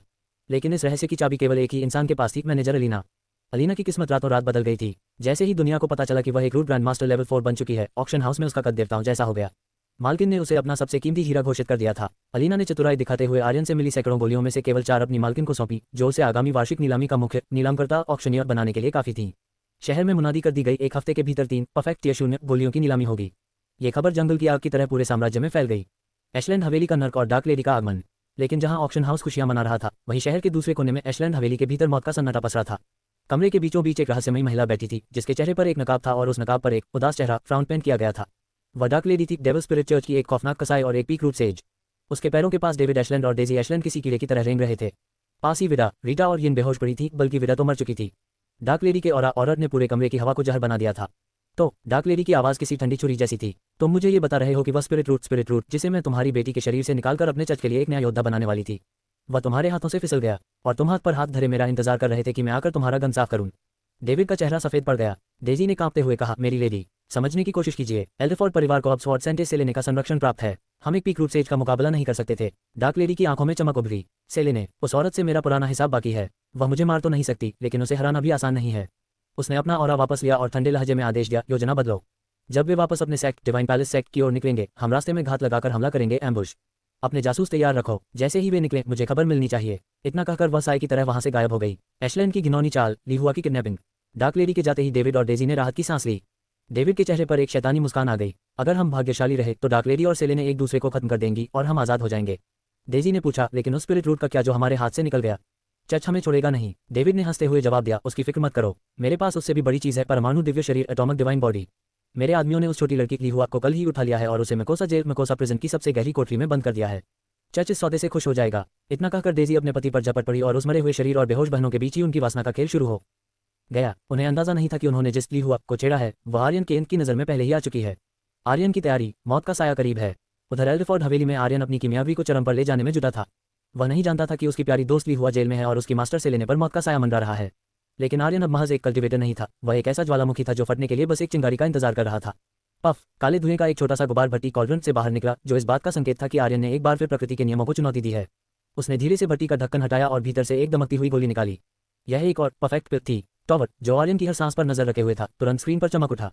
बधाई हो, आपने सफलतापूर्वक एक माइनर एक्सप्लोजन पिल तैयार की है। ग्रेड टियर 1, गुणवत्ता फ्लॉलेस, शुद्धता 100%, प्रगति 60/60, कार्यपूर्ण 1/4। पिल ग्रैंडमास्टर बनने के लिए अभी 3 और चुनौतियां बाकी हैं।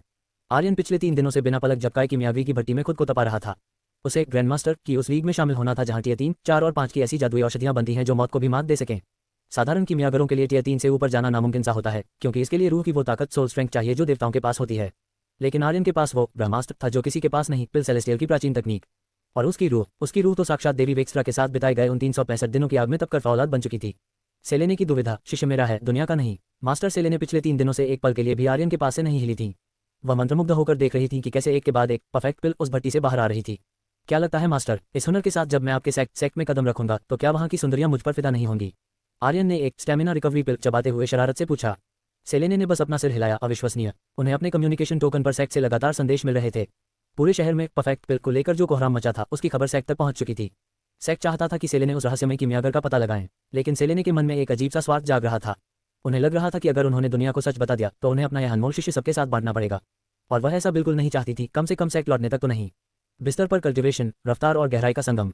मैं अपनी औरतों से मिलने जा रहा हूं मास्टर, उन्हें मेरी कमी खल रही होगी। आर्यन ने एक विजयी मुस्कान दी और वहां से भाग निकला। सेलेने बस उसे जाते हुए देखती रही। उनके हाथ में आर्यन की दी हुई टियर एक परफेक्ट क्यू गैदरिंग पिल थी। जैसे ही उन्होंने वह गोली अपने मुंह में रखी, उनके शरीर के भीतर एक विस्फोट हुआ। जो कल्टिवेशन बरसों से थमा हुआ था, वह रूट सेज और रूट ग्रेड सेज के बीच की दीवार को ढहाने के लिए बेताब था। उधर आर्यन सीधे यूनिटी के पास पहुंचा। 4 घंटों के उस रसीले और खूनी 6 कल्टिवेशन के बाद यूनिटी लेवल 6 रूट मास्टर बन गई। आर्यन खुद भी लेवल 4 रूट मास्टर पर पहुंच गया था। इसके बाद वह लिलियन के पास गया। लिलियन अब एक रूट ग्रैंड मास्टर लेवल 1 बन चुकी थी। उसके साथ बिताए गए 5 घंटों ने आर्यन को लेवल 5 रूट मास्टर बना दिया। लेकिन आर्यन ने एक बात गौर की, अब लेवल अप होना मुश्किल होता जा रहा था। लिलियन और यूनिटी की नींव फाउंडेशन अब बहुत मजबूत हो चुकी थी, इसलिए उन्हें और ज्यादा ऊर्जा की जरूरत थी। टॉवर ने उसे कड़वा सच बताया, मास्टर अगर आपको अब रॉकेट की रफ्तार से बढ़ना है तो आपको और भी ज्यादा शक्तिशाली और ऊंचे लेवल वाली औरतों को ढूंढना होगा। आर्यन के चेहरे पर एक शिकारी की मुस्कान आ गई। उसे पता था कि उसकी अगली मंजिल कौन है, शहर की ओर एक नई मंजिल। पूरी रात लिलियन की सेवा का आनंद लेने के बाद सुबह होते ही आर्यन हवेली से बाहर निकल गया। इस बार उसने बगी नहीं ली, वह पैदल ही शहर की धूल और भीड़ को महसूस करना चाहता था। उसकी दोनों रानियां ध्यान मेडिटेशन में लीन थीं और मास्टर सेलेने अपनी नई शक्ति को संभाल रही थीं। आर्यन नहीं जानता था कि मेकोसा जेल की सलाखों के पीछे ली हुआ उसकी राह देख रही है और एशलैंड परिवार उसके विनाश की अंतिम बिसात बिछा चुका है। लेकिन आर्यन की चाल में वो बेफिक्री थी जो केवल उस योद्धा के पास होती है जो जानता है कि वह हारने के लिए नहीं बल्कि राज करने के लिए पैदा हुआ है। हवेली की चारदीवारी से बाहर निकलते ही आर्यन के ने अपनी एसएसएस रैंक टेलीपोर्ट शक्ति का इस्तेमाल किया। महज कुछ ही पलों में वह शहर के बीचों बीच था। 2 किलोमीटर की एक छलांग उसे किसी भी मंजिल तक पलक झपकते ही पहुंचा सकती थी। लेकिन आज उसके सामने एक अजीब समस्या थी, उसे पता नहीं था कि जाना कहाँ है। पिछली बार जब वह यूनिटी के साथ यहाँ आया था तो उसका पूरा ध्यान जड़ी बूटियों और नीलाम घर पर था। आज वह शहर को करीब से देखना चाहता था। उसने एक आलीशान रेस्टोरेंट में कदम रखा और कुछ स्पिरिट स्टोन्स खर्च कर वहाँ के सबसे लजीज व्यंजनों का आनंद लिया। इस कल्टिवेशन की दुनिया में मांस और अनाज भी स्पिरिट बीस्ट से आते हैं जो शरीर में ऊर्जा का संचार कर देते हैं। भोजन के बाद जब वह सड़कों पर निकला तो भीड़ की निगाहें उस पर टिक गईं। कई रईस महिलाओं ने उसे एक रात के लिए भारी रकम का लालच दिया, लेकिन आर्यन ने मुस्कुराते हुए सबको टुकरा दिया। वह कोई जिगोलो नहीं था। 5 घंटे तक अकेले भटकने के बाद आर्यन बोर होने लगा था। उसके मन में कोठे ब्रॉथल जाने का विचार भी आया, लेकिन तभी उसे उस नन्ही इंसान की याद आई जिसे उसने कुछ दिन पहले देखा था। ली हुआ, अगर मैं उसे ढूंढ लूं तो वह मुझे शहर के उन गुप्त कोनों के बारे में बता सकती है जो किसी नक्शे में नहीं है। बंद दुकान और गहराता शक। आर्यन उम्मीद के साथ ली हुआ केक बनाना केक की दुकान पर पहुंचा, लेकिन वहां ताला लटका था। पड़ोस की एक महिला से पूछने पर उसे पता चला कि वह दुकान पिछले 4 दिनों से बंद है। क्या ये वही दिन था जब उसने एक बड़ी सेल की थी? आर्यन ने माथे पर बल डालते हुए पूछा। हाँ, करीब 4 दिन पहले। वे इस बाजार में सबसे पहले दुकान खोलती थी, लेकिन अचानक उनका गायब होना सबको खटक रहा है, पड़ोसन ने जवाब दिया। आर्यन के दिल में एक टीस उठी। उसे तुरंत एहसास हुआ कि उसने शान दिखाने के चक्कर में जो 8 स्पिरिट स्टोन्स उस बच्ची को दिए थे शायद वही उसकी बर्बादी का कारण बन गए। उस नन्ही जान के लिए वो पत्थर किसी खजाने से कम नहीं थे और लालची दुनिया की नजरें उन पर जरूर पड़ी होंगी। ब्राउन ट्री विलेज, खामोश घर का राज। आर्यन तुरंत शहर के उत्तरी हिस्से में स्थित ब्राउन ट्री नाम के एक छोटे से गांव की ओर बढ़ा। 1 घंटे की मशक्कत के बाद उसे वह छोटा सा घर मिल गया जिसके आंगन में एक बेकिंग भट्टी बनी थी। ये ली हुआ का घर था। आर्यन का दिल जोर जोर से धड़क रहा था। वह डर रहा था कि कहीं उसके एक छोटे से दिखावे ने उस मासूम की जिंदगी ने छीन ली हो। जैसे ही वह करीब पहुंचा उसने देखा कि घर का दरवाजा खुला था। भीतर सन्नाटा था। वहां ली हुआ का छोटा सा बिस्तर था। सब कुछ सामान्य लग रहा था, लेकिन आर्यन की आंखों ने कुछ और ही देखा। उसने अपना अप्रेजल जाइट सक्रिय किया और अपनी डिवाइन सेंस से पूरे कमरे को खंगाला। दूसरे कमरे में उसे संघर्ष के निशान मिले। एक लैंप फर्श पर गिरा था और बिस्तर अपनी जगह से हिला हुआ था। जैसे ही आर्यन ने बिस्तर को खिसकाया उसे नीचे एक गुप्त तिजोरी मिली जो खुली और खाली थी। साफ था कि वहां से कुछ कीमती चीज निकाली गई थी। यह अच्छा संकेत नहीं है, वह बुदबुदाया। टॉवर ने सुझाव दिया, मास्टर कमरा बहुत ज्यादा बिखरा हुआ नहीं है। ऐसा लगता है कि जो कुछ भी हुआ वह किसी ऐसे इंसान ने किया जो इस घर के राज जानता था। शायद ली हुआ या उसकी दादी ने ही वो चीजें वहां से निकाली। आपको पड़ोसियों से पूछना चाहिए। पकड़ा गया जासूस। आर्यन जैसे ही घर से बाहर निकला उसने देखा कि एक युवक दबे पांव घर के आसपास मंडरा रहा था। आर्यन को देखते ही वह युवक हिरण की तरह भागा, लेकिन वह भूल गया था कि वह किसके सामने है। आर्यन ने पलक झपकते ही टेलीपोर्ट किया और सीधे उस भागते हुए युवक के सामने प्रकट हो गया। युवक के चेहरे पर मौत का खौफ छा गया। आर्यन ने उसकी कॉलर पकड़ी और उसकी आंखों में झांकते हुए कड़क आवाज में पूछा, भाग क्यों रहे हो? और इस खाली घर में तुम्हारी दिलचस्पी क्यों है? अगर अपनी जान प्यारी है तो सच सच बता दो कि ली हुआ और उसकी दादी कहाँ हैं? अब वक्त था सच उगलवाने का और आर्यन का गुस्सा अब उस ज्वालामुखी की तरह था जो फटने ही वाला था। आर्यन के पलक झपकते ही उस युवक के सामने प्रकट हुआ। वह युवक जिसका नाम चेन था डर के मारे जम गया। उसे समझ नहीं आया कि जो शख्स अभी 300 मीटर दूर था वह 1 सेकंड में उसके गले तक कैसे पहुंच गया। आर्यन की आंखों में जलती आग ने उसे बता दिया था कि भागने की कोशिश बेकार है। शांत हो जाओ दोस्त, आर्यन ने अपनी आवाज को थोड़ा नरम करते हुए कहा। मैं तुम्हें चोट नहीं पहुंचाना चाहता, बस कुछ सवाल हैं। तुम ली हुआ और उसकी दादी को जानते हो? चेन ने लंबी सांस ली और कांपते हुए बताया, 2 दिन पहले मैंने ली हुआ को आखिरी बार देखा था। वह सुबह सुबह जगी थी, सब कुछ ठीक लग रहा था। लेकिन उस रात मैंने कुछ अजीब सुना। आर्यन की बाहें तन गईं। अजीब? कैसा अजीब? घसीटने की आवाजें। चेन ने गर्दन खुजलाते हुए कहा। ऐसा लगा जैसे कोई भारी फर्नीचर फर्श पर घसीट रहा हो। मुझे लगा शायद वो अपना सामान हटा रही हैं। आखिर वो बेकस हैं, सामान इधर उधर करती रहती हैं। लेकिन उसके बाद से वे गायब हैं। आर्यन को तुरंत उस हटे हुए बिस्तर की याद आई जिसके नीचे गुप्त तिजोरी खाली पड़ी थी। क्या तुम्हें पता है कि मुसीबत में वे कहाँ जा सकती हैं? चेन ने याद करते हुए बताया कि गांव के बाहरी इलाके में नदी के उस पार जंगल में एक पुरानी लकड़ी की कुटिया शायद है। ली हुआ अक्सर वहां शांति के लिए जाती थी। आर्यन ने बिना समय गंवाए चेन को एक थैली थमाई और गायब हो गया। जब चेन ने थैली खोली तो उसकी चीख निकल गई। भीतर 20,000 स्पिरिट स्टोन्स थे। आर्यन ने एक झटके में एक गरीब लड़के की पूरी तकदीर बदल दी थी। खतरनाक जंगल और अदृश्य हमलावर। आर्यन तेजी से नदी पार कर उस घने जंगल में दाखिल हुआ जिसे ब्राउन ट्री के नाम से जाना जाता था। उसने अपनी डिवाइन सेंस को 12 किलोमीटर के दायरे में फैला दिया। रास्ते में उसे टिया 1 से टिया 3 के कई स्पिरिट बीस्ट्स मिले, लेकिन आर्यन की तलवार के सामने वे पत्तों की तरह कटते चले गए। 5 घंटे की मशक्कत के बाद शाम के धुंधलके में उसे वह कुटिया दिखाई दी। कुटिया की लकड़ी पुरानी थी लेकिन मजबूत। सबसे डरावनी बात यह थी कि कुटिया का दरवाजा टूटकर आधा लटक रहा था। जैसे ही आर्यन ने उस टूटे हुए दरवाजे को धक्का दिया, अचानक अंधेरे से एक जानलेवा हमला उसकी ओर लपका। हमला इतना तेज था कि आर्यन को अपनी टेलीपोर्ट स्किल का इस्तेमाल कर 2 किलोमीटर पीछे हटना पड़ा। उसे पसीना आ गया। उसकी डिवाइन सेंस किसी को पकड़ नहीं पा रही थी, फिर भी भीतर कोई था, कोई ऐसा जो मौत के साए की तरह अदृश्य था। हाँ, मैं वही हैंडसम बड़ा भाई हूँ। आर्यन ने अपनी तलवार कसकर पकड़ी और बाहर से ही आवाज लगाई। टॉवर, क्या तुम्हें अंदर कोई दिख रहा है? टॉवर का जवाब रोंगटे खड़े करने वाला था। हाँ मास्टर, भीतर एक बहुत ही शक्तिशाली सोल कल्टिवेटर है, लेकिन वह मरने की कगार पर है। आर्यन का दिल बैठ गया। क्या ली हुआ मर रही है? हेलो, मेरा नाम आर्यन है, मैं ली हुआ का दोस्त हूँ। शायद मेरी बेवकूफ़ी की वजह से, उन स्पिरिट स्टोन्स की वजह से वह मुसीबत में है। मैं सिर्फ मदद करना चाहता हूँ। भीतर से एक कमजोर और लड़खड़ाती हुई आवाज़ आई। क्या तुम वही हैंडसम बड़े भाई हो जिसने उसे वो स्पिरिट स्टोन्स दिए थे? आर्यन को उस गंभीर माहौल में भी हंसी आ गई। हाँ, मैं वही हैंडसम बड़ा भाई हूँ। कुछ पलों के सन्नाटे के बाद दरवाजा धीरे से खुला और उस अंधेरी कुटिया से एक आवाज़ गूंजी, अंदर आ जाओ। आर्यन ने ठंडी सांस ली और अंधेरे की ओर कदम बढ़ा दिए। वह नहीं जानता था कि भीतर उसे ली हुआ मिलेगी या उसकी मौत, लेकिन अब पीछे हटने का रास्ता बंद हो चुका था। आर्यन के अंत ने जैसे ही उस टूटी हुई कुटिया के भीतर कदम रखा, उसकी रूह कांप गई। सामने फर्श पर खून का सैलाब था और उस लाल समंदर के बीचों बीच बैठी थी वह बूढ़ी औरत, ली हुआ की दादी। उनका चेहरा मौत की तरह सफेद पड़ चुका था। आर्यन तेजी से उनकी ओर बढ़ा, लेकिन एक अदृश्य और कोमल शक्ति ने उसे रोक दिया। आगे मत आओ जवान, मैं अब बचाने लायक नहीं बची हूँ, बूढ़ी औरत ने बहुत कमजोर आवाज में कहा। आर्यन की नजरों ने कमरे का मुआयना किया। वहां संघर्ष के गहरे निशान थे। दाईं ओर एक काली पोशाक में लिपटी लाश पड़ी थी, जिसकी कमर पर एक जहरीला खंजर लटक रहा था। यहाँ क्या हुआ? मैं एक कीमियागर अल्केमिस्ट हूँ, मुझे अपना घाव देखने दीजिए, शायद मैं कुछ कर सकूं, आर्यन ने घबराकर कहा। बूढ़ी औरत ने धीरे से सिर हिलाया। कोई फायदा नहीं, मैं कब की मर चुकी हूँ। आर्यन दंग रह गया। वह औरत उसके सामने जिंदा बैठी थी, बात कर रही थी, फिर वह खुद को मरा हुआ क्यों कह रही थी? तभी टॉवर ने इस रहस्य से पर्दा उठाया। मास्टर, यह इंसान नहीं है, इसके खून की गंध बता रही है कि यह एक गोल्डन टेल सोल फॉक्स है, आत्माओं की दुनिया की सबसे शक्तिशाली प्रजाति। वह आफ्टर डेथ इनकारनेशन तकनीक का इस्तेमाल कर रही है, जिससे मौत के बाद भी उसकी आत्मा कुछ समय के लिए शरीर में टिकी हुई है। ली हुआ का राज, एक हेवनली बॉडी का अभिशाप। क्या तुम वाकई वही हैंडसम बड़े भाई हो जिसने उसे वो स्पिरिट स्टोन्स दिए थे? जेनिस ने अपनी धुंधली आंखों से आर्यन को देखते हुए पूछा। हाँ, और मुझे माफ कर दीजिए अगर मेरी वजह से आप पर यह मुसीबत आई है। आर्यन ने सच्चे दिल से माफी मांगी। तुम्हारी कोई गलती नहीं है, बल्कि उन पत्थरों की वजह से हमें भागने का एक मौका मिला था, जेनिस ने एक दर्द भरी मुस्कान के साथ कहा। ली हुआ कोई साधारण बच्ची नहीं है, वह एक हेवनली बॉडी के साथ पैदा हुई है, और यही उसका सबसे बड़ा अभिशाप है। पिछले 11 सालों से हम अपनी जान बचाकर भाग रहे थे। हमें लगा यहाँ शांति मिलेगी, लेकिन शिकारियों ने हमें ढूंढ ही लिया। आर्यन ने उसे बीच में ही टोक दिया। मुझे बताइए वे उसे कहाँ ले गए हैं? मैं वादा करता हूँ मैं उसे वापस लेकर आऊंगा। जेनिस ने कुछ पलों के लिए आर्यन को अपनी रूहानी ऊर्जा से परखा। तुम काबिल हो, पर अभी बहुत कमजोर हो, लेकिन मेरे पास वक्त नहीं है। मुझे तुम पर भरोसा करना ही होगा, पर याद रखना, ली हुआ की हिफाजत करने का मतलब है पूरी दुनिया से दुश्मनी मोल लेना। क्या तुम तैयार हो? जेनिस का असली रूप और गार्जियन स्टोन। अगले ही पल वह बूढ़ी औरत ओझल हो गई और उसकी जगह एक बेहद खूबसूरत सफेद लोमड़ी ने ले ली। उसके शरीर पर सोने के जादुई निशान चमक रहे थे और उसकी सुनहरी आंखें दिव्य रोशनी से भरी थीं। मेरा नाम जेनिस है। 13 साल पहले ली हुआ के पिता ने मुझे उसकी रक्षा की कसम दी थी, और आज मैं हार गई। उसकी आवाज़ में एक गहरा पछतावा था। मैं तुमसे भीख मांगती हूँ, ली हुआ को बचा लो। उसे तब तक तुम्हारी जरूरत है जब तक वह खुद कल्टिवेशन शुरू न कर दे। मैं तैयार हूँ, आर्यन ने बिना झिझके कहा। जेनिस के शरीर से एक छोटा सा चमकता हुआ पत्थर निकला और आर्यन के हाथों में आ गिरा।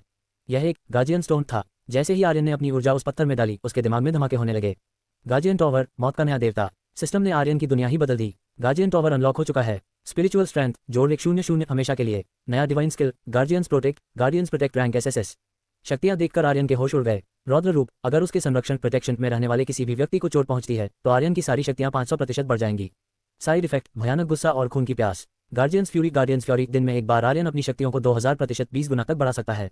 सेंसिंग पावर, वह 2 मील के दायरे में अपनी सुरक्षित की गई शख्सियत को महसूस कर सकता है। आर्यन ने मुट्ठी भींची। उसके भीतर अब एक ऐसी ताकत थी जो पहाड़ों को हिला सकती थी। जेनिस की आत्मा धीरे धीरे हवा में विलीन हो गई और उसकी आंखों में एक संतोष था कि अब ली हुआ सुरक्षित है। आर्यन ने अंधेरे की ओर देखते हुए कहा, एशलैंड परिवार और वो डार्क लेडी, तुम लोगों ने एक राक्षस को जगा दिया है। अब अपनी मौत का इंतजार करो। कुटिया के भीतर की हवा अचानक ठंडी हो गई थी। आर्यन के अंत के सामने खड़ी वह सुनहरी लोमड़ी जेनिस अब धीरे धीरे धुंधली हो रही थी। उसकी जीवन शक्ति इस संसार को छोड़ चुकी थी, बस उसकी आत्मा का एक अंश आर्यन के भरोसे टिका था। बहुत अच्छे, चूंकि मैं अपनी राजकुमारी की रक्षा करने में विफल रही, इसलिए मैं मरते मरते तुम्हें वह शक्ति दे जाऊंगी जिससे तुम उसे बचा सको। अब तुम्हारी किस्मत ही तय करेगी कि तुम उसे ढूंढ पाते हो या नहीं। अपना हाथ आगे बढ़ाओ, जेनिस ने अपनी अंतिम इच्छा प्रकट की। आर्यन ने जैसे ही हाथ बढ़ाया, जेनिस एक सुनहरे धुएं में बदल गई और उसकी हथेली के रास्ते उसके शरीर में समा गई। अगले ही पल आर्यन के दिमाग में धमाके होने लगे और सिस्टम की स्क्रीन पागलों की तरह चमकने लगी। आपने एक सोल रिलिक को अवशोषित कर लिया है। Golden tail soul fox. Soul tower unlock हो चुका है। बधाई हो, आपने एक नई क्लास हासिल की है, सोल कल्टिवेटर स्पिरिट मास्टर। नई आसुरी शक्तियां, आत्माओं का भक्षण। आर्यन के पास अब ऐसी शक्तियां थीं जो किसी भी योद्धा को थर्रा देने के लिए काफी थीं। Soul absorb rank SSS। अब आर्यन अपने दुश्मनों को मारकर उनकी आत्माओं को सोख सकता है। इससे न केवल उसकी अपनी आत्मा मजबूत होगी, बल्कि वह उन मरे हुए दुश्मनों की यादें और उनकी शक्तियां भी कुछ समय के लिए चुरा सकता है। 10 मील की नजर, जेनिस की आत्मा के कारण आर्यन की गार्जियन सेंस बढ़ गई है। अब वह 10 मील करीब 16 किलोमीटर के दायरे में ली हुआ की मौजूदगी को महसूस कर सकता है। आत्माओं पर नियंत्रण, वह अब जानवरों, हथियारों और प्रेत आत्माओं से बात कर सकता है और उन्हें नियंत्रित कर सकता है। आर्यन मुस्कुराया, लेकिन उसकी मुस्कान में इस बार मिठास नहीं, बल्कि मौत का पैगाम था। एक साधारण सी बच्ची को ढूंढते ढूंढते मैं क्या से क्या बन गया, उसने बुदबुदाते हुए अपनी मुठ्ठियां भींची। जेनिस की आखिरी यादें, साजिश का पर्दाफाश। आर्यन ने टॉवर की मदद से जेनिस की उन यादों को अनलॉक किया जो उस हमले के वक्त की थीं। यादों के धुंधलके में उसने देखा कैसे उस दिन केक की दुकान जल्दी बंद करके जब वे घर पहुंची थी तो जेनिस को अपने आसपास कुछ सायों का एहसास हुआ था। वे शिकारी एशलैंड परिवार के भेजे हुए गुर्गे थे। जैनिस उन्हें चकमा देकर जंगल की इस कुटिया तक ले आई थी ताकि उन्हें वहां खत्म कर सके, लेकिन वह एक जाल था। उन शिकारियों के पास सोल नलिफाइंग जादुई कवच थे जिसने जैनिस के आत्मिक हमलों को बेकार कर दिया। लड़ाई खूनी थी। जैनिस ने अपनी आखिरी ताकत झोंककर एक हमलावर के सीने में खंजर उतार दिया था, लेकिन बदले में उसे भी एक जानलेवा घाव मिला। लिहुआ को बेरहमी से घसीटते हुए ले जाया गया, पर मरते मरते जैनिस ने एक मास्टर स्ट्रोक खेला था। उसने एक हमलावर पर सोल ट्रैकिंग सील लगा दी थी जिसे 200 मील दूर से भी पहचाना जा सकता था। राक्षस का जागना, एशलैंड का विनाश तय है। आर्यन ने अपनी उंगलियों से कुछ प्राचीन मुद्राएं हैंड सील्स बनाई। उसके माथे पर एक चमकता हुआ निशान उभरा और उसकी आंखें कुछ पलों के लिए सुनहरी हो गईं। सील सक्रिय हो गई है। अब तुम पाताल में भी छुप जाओ तो मैं तुम्हें ढूंढ निकालूंगा। उसने उस मरे हुए हमलावर की तलाशी ली। उसकी जेब से एक बैज इंसिग्निया मिला जिस पर एक खोपड़ी और क्रॉस एक्स बना था। आर्यन ने उसे अपनी रिंग में फेंका और अपनी नीली आग से उस लाश को राख बना दिया। आर्यन अब उत्तर दिशा की ओर बढ़ रहा था। जैनिस की यादों के अनुसार वे लोग लिहुआ को 40 मील दूर किसी गुप्त स्थान पर ले गए थे। आर्यन के भीतर का गुस्सा अब नियंत्रण से बाहर हो रहा था। वह गार्जियन बने या ना बने, लेकिन जिसने भी उस मासूम बच्ची के साथ ये किया था, आर्यन उन्हें ऐसी मौत देने वाला था जिसे देखकर नर्क के राजा भी कांप उठे। एशलैंड परिवार, तुमने एक ऐसे दानव को छेड़ा है जो तुम्हारे पूरे खानदान की राख से अपना तिलक करेगा। अभी कुछ घंटे पहले ही आर्यन केंत ने लिहुआ की दुकान के बाहर पूछताछ की थी। उसे अंदाजा भी नहीं था कि उस वक्त पड़ोस की दुकान से एक जोड़ी आंखें उसे गौर से देख रही थीं। जैसे ही आर्यन वहां से निकला, वह जासूस सीधे एशलैंड हवेली पहुंचा। वहां डेविड और डेजी एशलैंड अपनी वासना के खेल से फुर्सत पाकर जश्न मना रहे थे। उन्हें लगा था कि उन्होंने डार्क लेडी के लिए जो जाल बुना है वह सफल होगा, लेकिन जासूस की खबर ने उनके होश उड़ा दिए। तो तुम कह रहे हो कि कोई अजनबी उन बिना नाम वाली बुढ़िया और बच्ची को ढूंढ रहा है? डेजी ने अपनी बाहें सिकुड़ते हुए पूछा। हाँ मालकिन, वह करीब 18 साल का एक युवक है। चांदी जैसे बैंगनी बाल, सिल्वर पर्पल है और वैसी ही आंखें और दिखने में किसी राजकुमार जैसा। जासूस ने कांपते हुए पूरी हुलिया बयान कर दी। डेजी के होठों पर एक ऐसी मुस्कान आई जिसे देखकर डेविड भी सहर उठा। ये वह मुस्कान थी जो केवल तब आती थी जब डेजी किसी का सर्वनाश करने वाली होती थी। एक तीर से 2 शिकार, डेजी का मास्टर प्लान। ये तो और भी अच्छा हुआ। डेजी चाह उठी। वह अजनबी कोई और नहीं, वही कीमियागर अल्केमिस्ट है जिसने लिलियन का इलाज करके हमारा खेल बिगाड़ा था। अगर हम उसे पकड़ लें तो हम उसकी मास्टर स्वॉर्ड सेंटेस से लेने को ब्लैकमेल कर सकते हैं। हमसे लेने को मजबूर करेंगे कि वह हमारी तरफ से डार्क लेडी से लड़े और उसे मार डाले। डेविड अपनी पत्नी की बुद्धिमानी देख दंग रह गया। डेजी पिछले 50 सालों से एशलैंड परिवार का दिमाग रही है। उसकी साजिशों ने ही इस खानदान को ऊंचाइयों पर पहुंचाया था, लेकिन अब उसकी भूख बढ़ चुकी थी। वह अब इस साम्राज्य की रानी बनना चाहती थी। डेजी ने कड़क अंदाज में आदेश दिया, जेल में कोसा प्रिजन की सुरक्षा तिगुनी कर दो, और हाँ, लिहुआ को वहां चारे बेट की तरह इस्तेमाल करो। उसे ढूंढते हुए वह कीमियागर वहां जरूर आएगा। जैसे ही वह अंदर कदम रखे, उसे घेरकर अधमरा कर देना और कैद कर लेना। इस बार वह हमारे हाथ से नहीं बचना चाहिए। डेविड किसी आज्ञाकारी नौकर की तरह वहां से निकल पड़ा। उसे क्या पता था कि वह अपनी मौत का सामान तैयार करने जा रहा है। सोते हुए ड्रैगन को जगाना एशलैंड की सबसे बड़ी भूल। डेजी को लग रहा था कि वह एक छोटे से कीमियागर को फंसा रही है, लेकिन वह नहीं जानती थी कि उसने अनजाने में एक सोते हुए ड्रैगन की पूंछ पर पैर रख दिया है। आर्यन को लिलियन के मामले में एशलैंड से कोई लेना देना नहीं था। उसने वह काम एल्डरफोर्ड परिवार के लिए छोड़ दिया था। लेकिन जिस पल उन्होंने लिहुआ पर हाथ डाला और उसकी दादी जैनिस को मारा, उन्होंने आर्यन के भीतर के उस गार्डियन को जगा दिया जो अब केवल खून मांग रहा था। एशलैंड परिवार को लगा कि वे शिकारी हैं, लेकिन हकीकत में वे अब उस शिकार में बदल चुके थे जिसका पीछा साक्षात यमराज कर रहा था। मकोसा जेल, जहां लिहुआ और एक और किस्मत की मारी शख्सियत कैद थी, अब वहां कयामत आने वाली थी। निशान मिल गया, मौत का पीछा। उधर जंगल की उस खामोश कुटिया से निकलने के बाद आर्यन तेजी से उत्तर दिशा की ओर बढ़ रहा था। रास्ते में आए कई जंगली जानवरों ने उसे रोकने की कोशिश की, पर वे आर्यन की तलवार के एक झटके में ही ढेर हो गए। 2 घंटे की मशक्कत के बाद आर्यन एक ऐसे मैदान में पहुंचा जहां हाल ही में एक बड़ी लड़ाई हुई थी। जमीन पर जानवरों के कटे हुए अंग और इंसानी पैरों के निशान साफ दिख रहे थे। आर्यन रुका नहीं, उसने अपनी सोल ट्रैकिंग शक्ति का इस्तेमाल किया। ठीक 30 मिनट बाद आर्यन के माथे पर लगा वह जादुई निशान तेजी से चमकने लगा। मिल गया। उसकी आंखों में सुनहरी बिजली कौंधी। 200 मील की रेंज वाली वह सोल सील अब साफ बता रही थी कि हथियारे कहाँ हैं।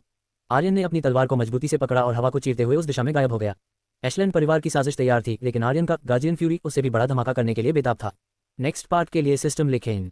आपको इस उपन्यास की कहानी कैसी लग रही है, कमेंट में जरूर बताएं। आपका हर एक लाइक और सब्सक्राइब मुझे और भी ऐसे ही शानदार उपन्यास लाने के लिए प्रेरित करता है। धन्यवाद।